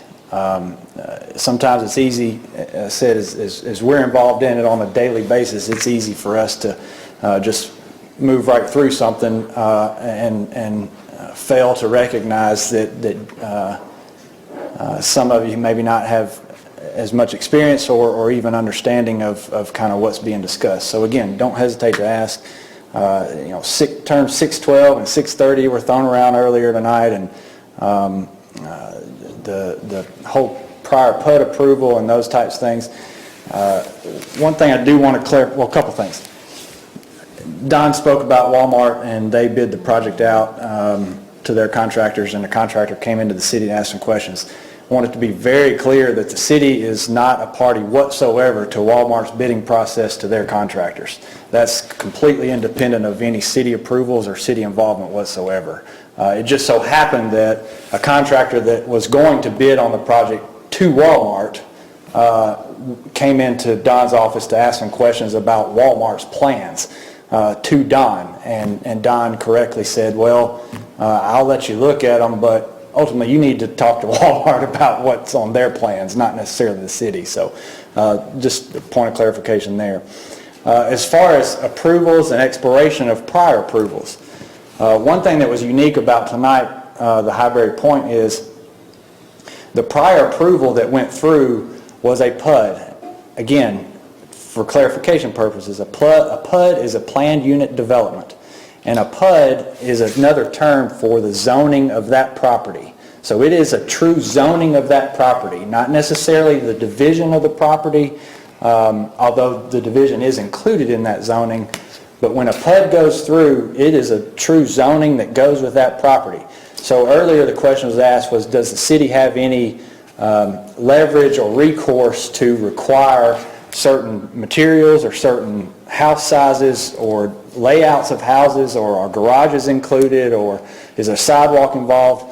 In a standard subdivision where you just have a plat that comes before you, say, of a 100-acre parcel that's going to be divided into 100 1-acre parcels, and they're just dividing the property, and it's going to be a standard residential zone, then there are no amenities included with that. No sidewalk designation, there's no house size or house materials. Basically, once that division of property takes place through the platting process, then that developer can basically build whatever he wants as long as it meets the setback requirements and as long as any public safety issues. The difference between a regular plating standpoint, which, Mayor, I think was the two subdivisions that you brought up as maybe poor examples, or an example of where it was pitched as one thing and then transitioned, whether that was by the result of the economy or maybe a different developer. When you come in with a PUD, a planned unit development, it is a zoning that goes with that property and does not expire. And a part of that PUD, when it's approved, includes all of those amenities that I just talked about. So the actual zoning of the property includes sidewalks, can include sidewalks, house size, house material, house orientation, garages to be included, not included, parks, open spaces, those types of things. So when you have a PUD that is approved, that is a zoned property that must be developed according to that zoning, the PUD, what's in the PUD application and what's approved. It must be developed in accordance with what that zoning is. The only way it can be deviated from that is if the developer or whoever at the time owner, even if he sells that property, that zoning stays with that property. If that owner comes in and requests a change to that PUD, then that would have to come back before this body. And so where the issue with the 612, which by the way 612 gutter stands for curb and gutter, the actual curb part that comes up and makes the L is 6 inches wide. And the gutter part, where the water drains and runs along the side of the road, is 12 inches wide. So the only difference between a 612 and a 630 is the gutter width of that concrete is 12 inches versus 30 inches, which is where you get into the grates on the 612, the inlet grates for curb, stormwater, and on 612 actually stick out beyond the concrete gutter into the asphalt. On a 630, they're in line with the iron curb inlets, and so they're a little bit protected more. So the issue at hand tonight, the 612 that was previously approved, the reason that prior approval didn't expire is because it was the zoning of the property. And so as the 612 is included in that zoning under the prior subregs as a part of that PUD, and therefore, in essence, really, he had that already enacted. At staff review, we just asked for him to revisit that and make you aware of that. Obviously, if he didn't, we would have as a staff, but that's where that came from. So I do want to let you know that outside of the zoning, if somebody just comes in with a plat to develop property and gets it approved now, and then 5 years from now wants to go back to that prior approval, well, if it's just a standard plat of development, no, it's expired. You must meet our current standard. You got to start the process all over. But the difference tonight was it was a PUD, which actual zoning, and zoning does not expire. The zoning of the property is with the property until it's changed by whoever owns it, or until it's requested to be changed by whoever owns it, and then approved by this board, and then this board would send a recommendation. Again, remember, zoning is an ordinance issue, so anything dealing with zoning must get final approval from the legislative body. This body would just act as a recommendation body to the legislative body. Is that, sometimes I sit back and I see this stuff and you know, I empathize with you on, you know, you're asking all the right questions and just try to roll it up into one ball is my intention. And sometimes I introduce more confusion and sometimes I help. So. But that's where, hopefully that helped to kind of progress you along how we got to where we were tonight. Sounds like 20 minutes of class time to me. But in fact, even if it's not a PUD, there are subdivision regulations that have to be followed that have to do with underground utilities, have to do with sidewalks, have to do with the curbs that are not necessarily part of a PUD. Correct. If it's a standard subdivision, then there are provisions in the city's subdivision regulations that dictate the public infrastructure. So you do have control over how the road is built and the utilities that are installed and anything within a right-of-way, what will be public right-of-way, is controlled by the subregs. Now anything beyond that, once you get to individual lots, if it's not in a PUD, then really those individual lots are left to private restrictions if there are any, and that was alluded to, if there are homeowners associations that have restrictive covenants, those are independent, private covenants that are not the responsibility nor the capability to enforce those covenants. The city doesn't have those capabilities and should not take those responsibilities. It actually can't. As the attorney indicated, that's a civil matter, as Mr. Sutton talked about. But yes, a standard subdivision that no amenities necessarily still has some guidelines on what the public infrastructure, how it must be designed and developed. But where you lose some of that oversight is when you get into the actual building on the lot. That's where, unless it's a PUD and it's been designated how big the house is, what kind of material the house is going to use, garage, that kind of thing, you don't have any oversight in that in just a standard subdivision. And as it was discussed, any PUD that has common area or open space prior to final plat approval, that owner or developer must submit his copy of the restrictive covenants. And as I said, the city doesn't have responsibility for enforcing those covenants, but the city's interest in those covenants is that we want to be sure that there is something in place. The city wants to be sure there's something in place that requires those homeowners to be responsible for the financial maintenance of any of those open areas. We don't want to get to a situation where it could be misconstrued as a public open space that the city maintains. And so that's why we require a copy of those restrictive covenants, is to make sure that anything that's proposed as an amenity within a subdivision, the financial responsibility for maintaining and repairing those amenities falls on those homeowners in that subdivision and does not fall back to the city in any manner. Okay, 9.3 is our city attorney. Thank you, Mr. Chairman. I'll make my remarks fairly short. For the benefit of the new members, I'm Larry Cantrell. I'm the city attorney. I would like to welcome you to the Planning Commission and also make a comment about, and I've said this, the other board members have heard this, I'll let them hear it again. You are sitting on a Planning Commission, which is one of the more important boards of this city. I'm not going to say it's the most important out of deference for some other boards, because they're very important also. But the reason I say that you're very important is so many things that happen in this city starts right here. I want to tell you the difference in your board, and one of the major differences, your board and the Board of Commissioners. Board of Commissioners, and I'll put this like they put it to us in law school many, many years ago, it made it a little bit simpler for me, and being simple-minded, I'll pass it along to you. The Board of Commissioners is a legislative board. They pass the ordinances. They pass the laws. The various and sundry sections of the city, the staff enforce those.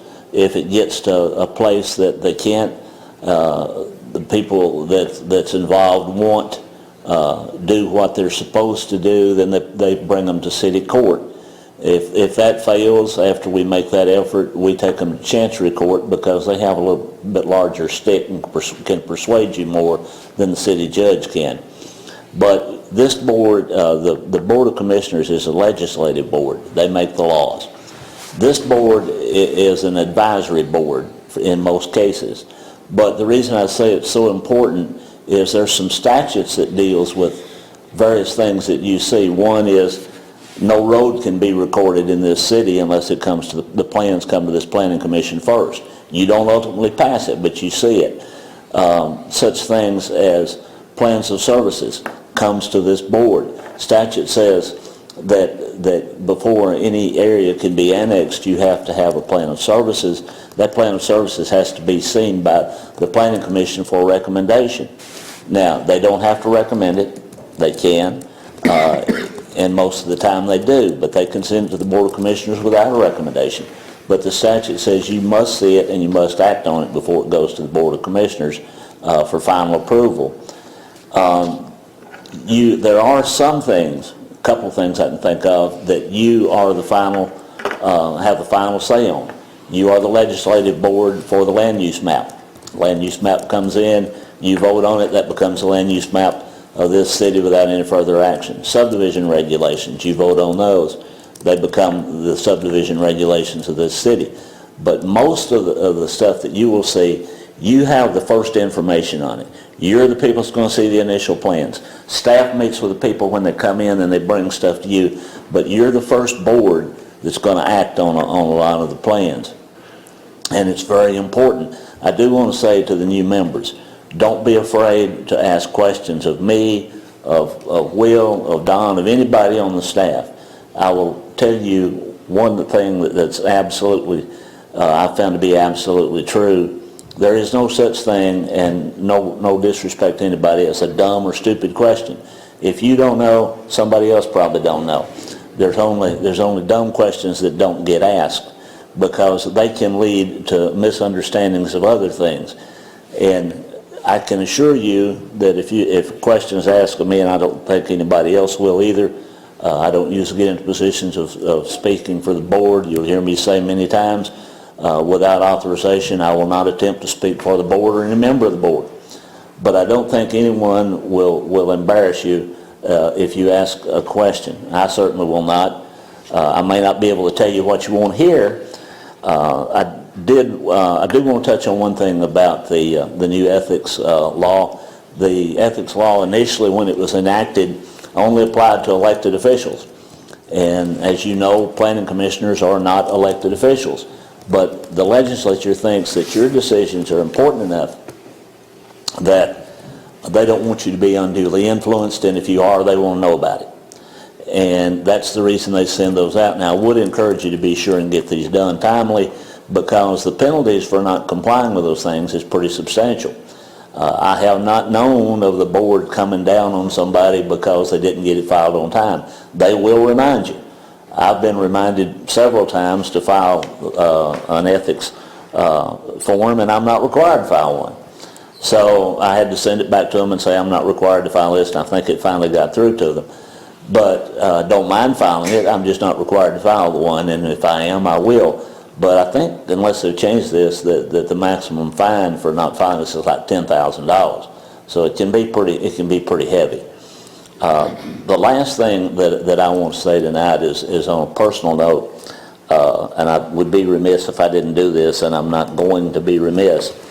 I was not aware that Commissioner Hall was going to resign last week, and I didn't get a chance to say this where the public could hear it.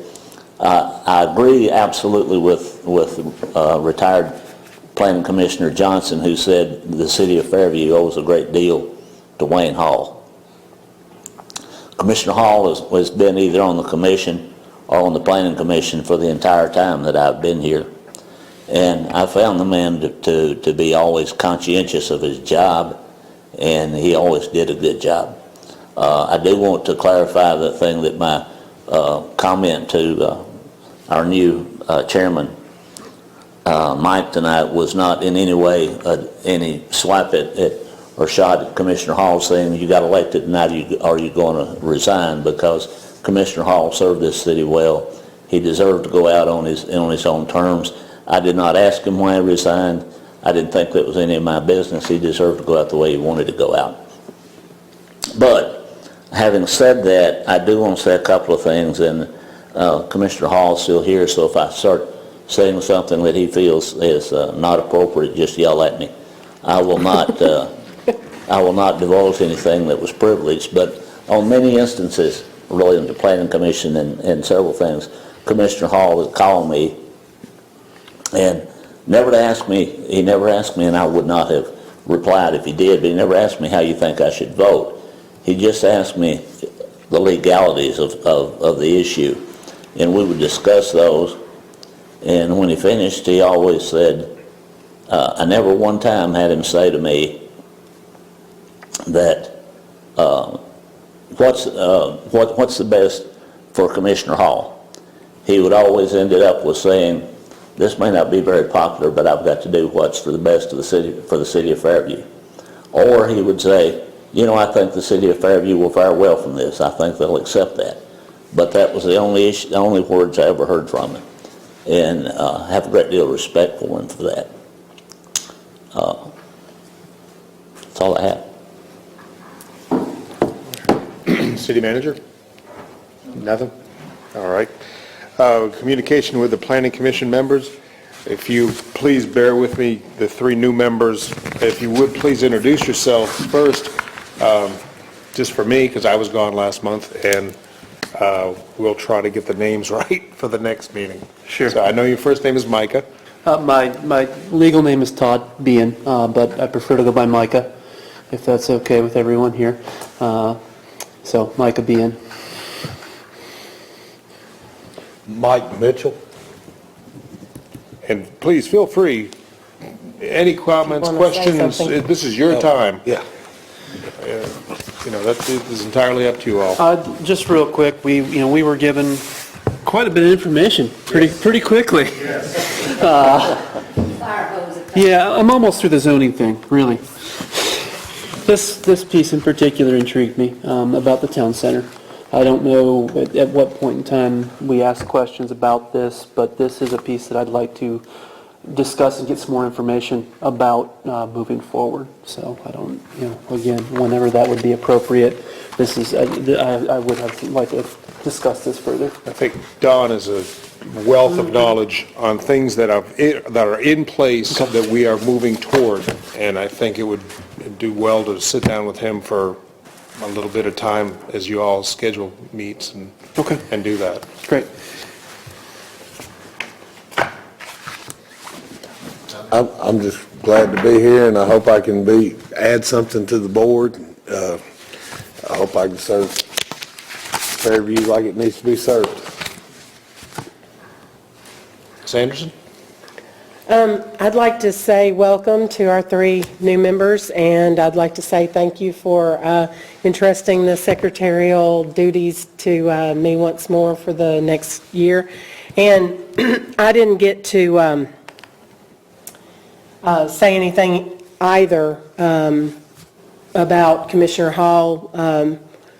I was here, but my comments were passed when he spoke and resigned. So I've been on the Planning Commission for around 7 years, and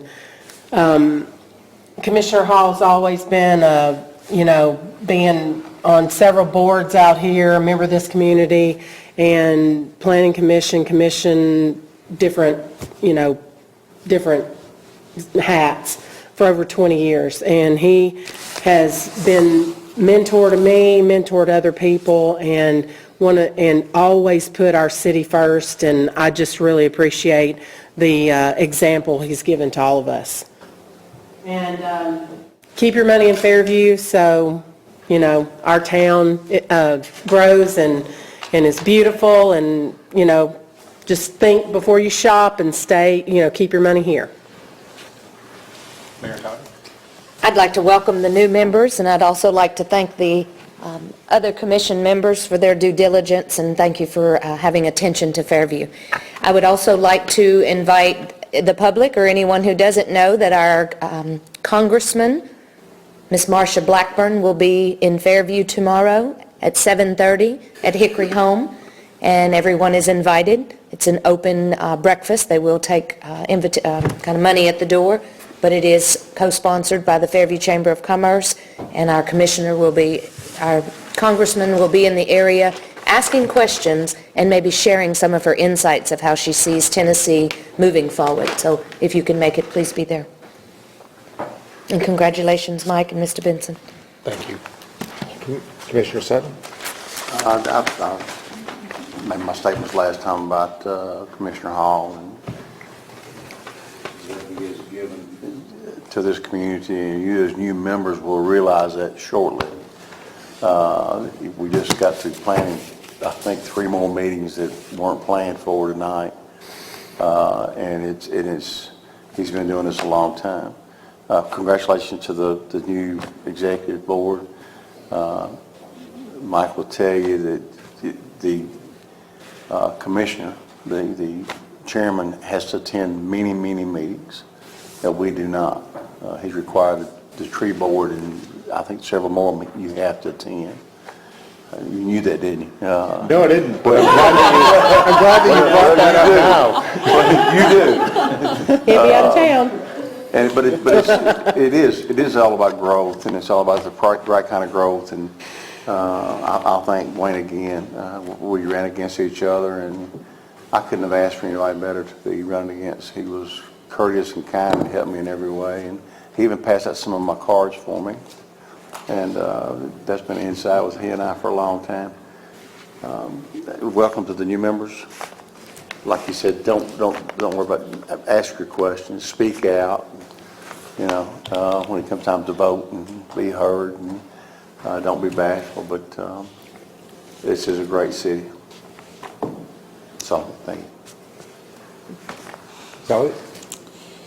Thank you for your warm welcomes. It's a privilege to see you all again tonight, and I would like to join Micah in reiterating that the deluge of information was a little bit overwhelming.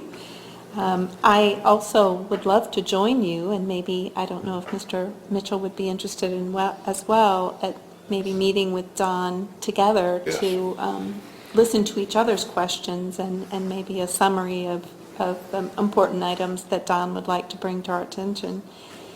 Thank you very much.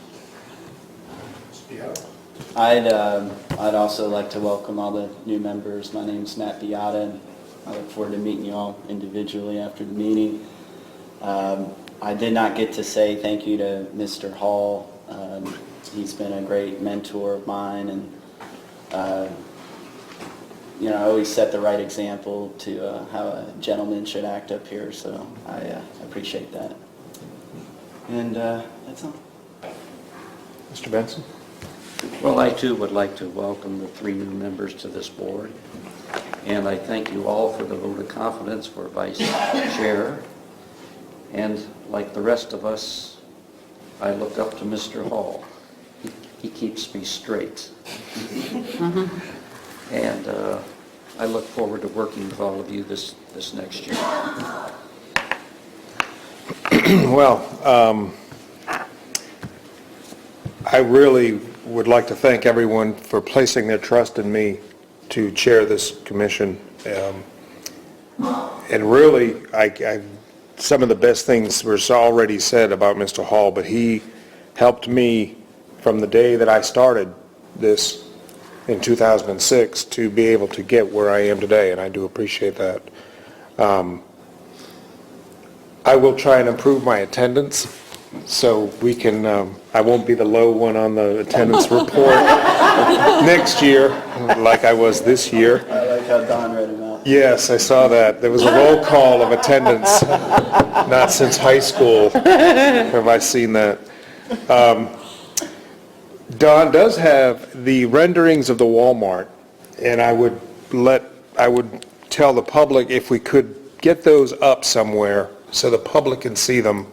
That's the work that we do, and that's a good-looking building. It's going to be a very good-looking building. The MAPCO out here is the best-looking MAPCO that I've seen throughout my travels of the United States, and that are the buildings in Fairview that we do here on this commission. You can see your work at the end and how it looks, and these buildings are going to look good 50 years from now, and we have a good team and an excellent staff to make that happen.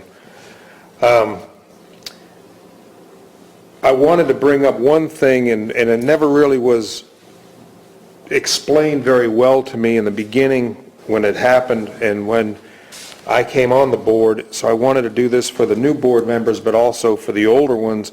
And I'd like to ask City Attorney Larry Cantrell to give us just a Reader's Digest condensed version of the Sunshine Law and how it pertains to planning commissioners in specific instances. If I want to talk to Mr. Benson about the Walmart, is that okay? Are we going to talk, if I have 4 of my friends that are on the planning commission come to my house and the conversation turns to that, is that okay? So we have an understanding of what is good and what is bad so we don't have issues later on. Do you want me to do this now, or you want me to do it at the workshop? I'll be happy to do it either way. Yes, okay, I'll be happy to do it either way you want it. I think it's something quick and Okay. concise would be good. All right, I'll give you the thumbnail sketch. Let me answer the difficult part of this first, the one about where 4 members come to your house.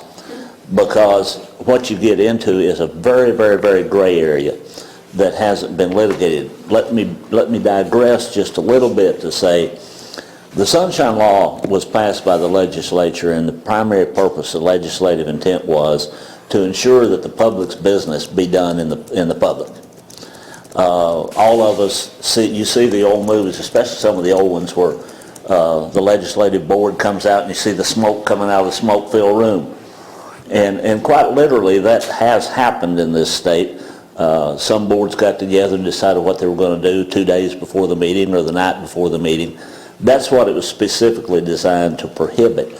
What the Sunshine Law prohibits is any discussion of the board not in public when it turns to making decisions, i.e. example, Mike, I'll vote for this if you'll vote for this. But it's dangerous if you've got some hot button topic coming up to get together as board members, 3 or 4 of you, and discuss this thing.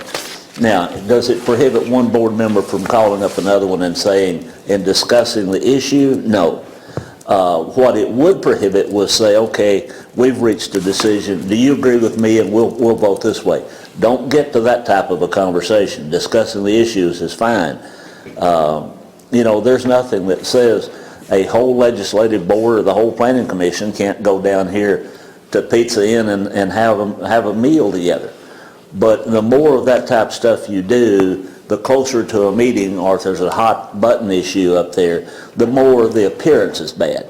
You don't want to get into a situation where somebody says, well, I saw the whole planning commission meeting down here just before they came and made a recommendation to do X, Y, and Z. Even if you sat there and talked about nothing but the football game last night, it appears to the public that you're doing something that's improper, and sometimes appearance can be as damning to what you're trying to present as actually doing the thing.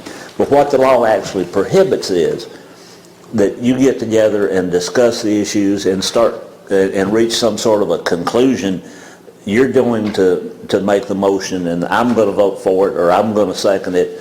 You don't want to get to that type of thing. If you want to discuss an issue with a fellow member, there's nothing in the Sunshine Law that says you can't call a member of the board and say, I've got this issue. There's 3 or 4 things in this, but don't get into a thing with them of where I oppose this, I don't like this. If you're just talking about, this building's going to be going at such and such place, it's on Highway 100. There's nothing wrong with that. But if you start saying it's 6 stories, I don't like 6 stories. What do you think about 6 stories? I don't like the location. What do you think about the location?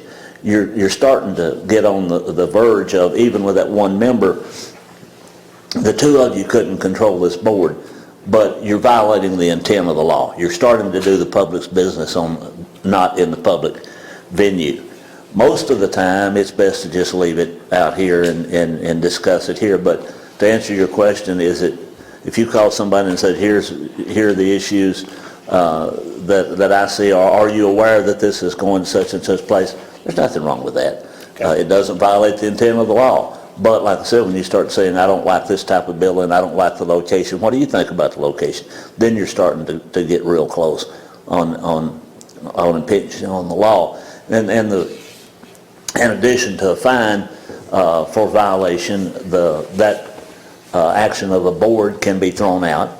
A board member that does this type of thing can be removed from office. You don't want to go there. If it looks bad, and as the old saying is, if it don't pass the smell test, then don't do it. But to just say we're going to look at this next week, I understand it's at such and such location, blah blah blah. That's not prohibited by the Sunshine Law. Certainly, and this is an absurd example, but I had this asked me one time. If you're sitting in a restaurant eating supper and another one of the commissioners walks in, you don't have to get up and go running out the door. If they sit down at your table, you don't have to get up and go running out the door. But you know, there's a lot of common sense in it. Basically, the law says, do the public's business in the public. But it doesn't say if you see a commissioner walking down the sidewalks, you've got to go on the other side of the street. That's going to the ridiculous. I've seen salesmen that because of the collusion lawsuits and prosecutions many years ago would call on clients, and if they knew another manufacturer was in the building, they'd leave and come back later. They didn't want that appearance. You don't want the appearance. Anytime, I'd be a bit suspect if the whole board decided they were going to go down here the night before you had something come before you. Even if you didn't do anything but eat supper, you very well may be called to answer for what did you people discuss. But basically, it's a situation of just ensuring that the public's business is done in the public and that the discussions are in the public. Now, there are some things that are exempt. There's a statutory exemption from members meeting with on the side of where something's going and discussing the thing. There's a statutory exemption for that. 3 members can go, half the board can go, the whole board can go. There's an exemption for that. Items that are privileged, you don't have to discuss in the public. The best thing I can think of there is if there's something that comes up and there is a legal issue involved and I need to inform the board of the nature of the legal issue and what my options are for defending that, we can do that in executive session. That is exempt from the statute. The law does not require me to have to disclose the legal defense before we go to an action. Now, that's fighting with, they don't have to disclose to me. Why should I have to disclose it because it happens to involve the city? But basically, it's just an insurance, and don't do anything that looks like you're not. Don't do anything that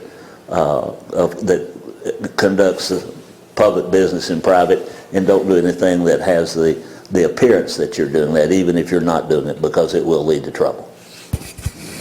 Thank you. Appreciate that.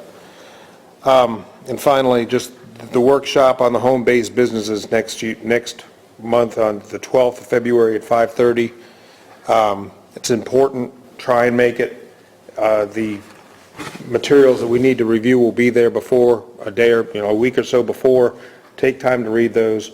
It does affect and protect our existing citizens, and I think that's one of the most important things we do, whether it's building specifications or zoning regulations. So take the time to do that for me. If nothing else, need a motion to adjourn? So moved, Chairman. Second? Oh, sorry, excuse me. Mr. Hall. Yes, sir. Come on up.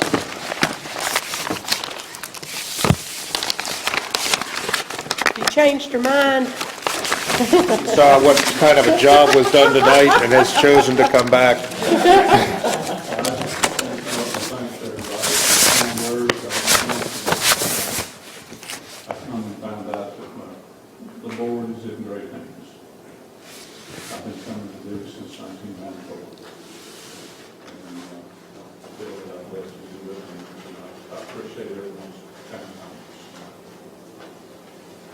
Had it not been for a work change, I'd still be sitting up here. My schedule was all mixed up, and I couldn't do every board, so I felt it was best to hopefully stay on the board as on the bills. That's not every month's thing. Well, sometimes.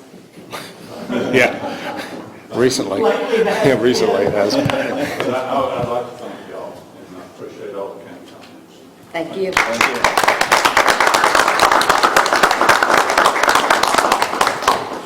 With that, a motion to adjourn? Move adjourn. Second? Okay, all right. Thank you.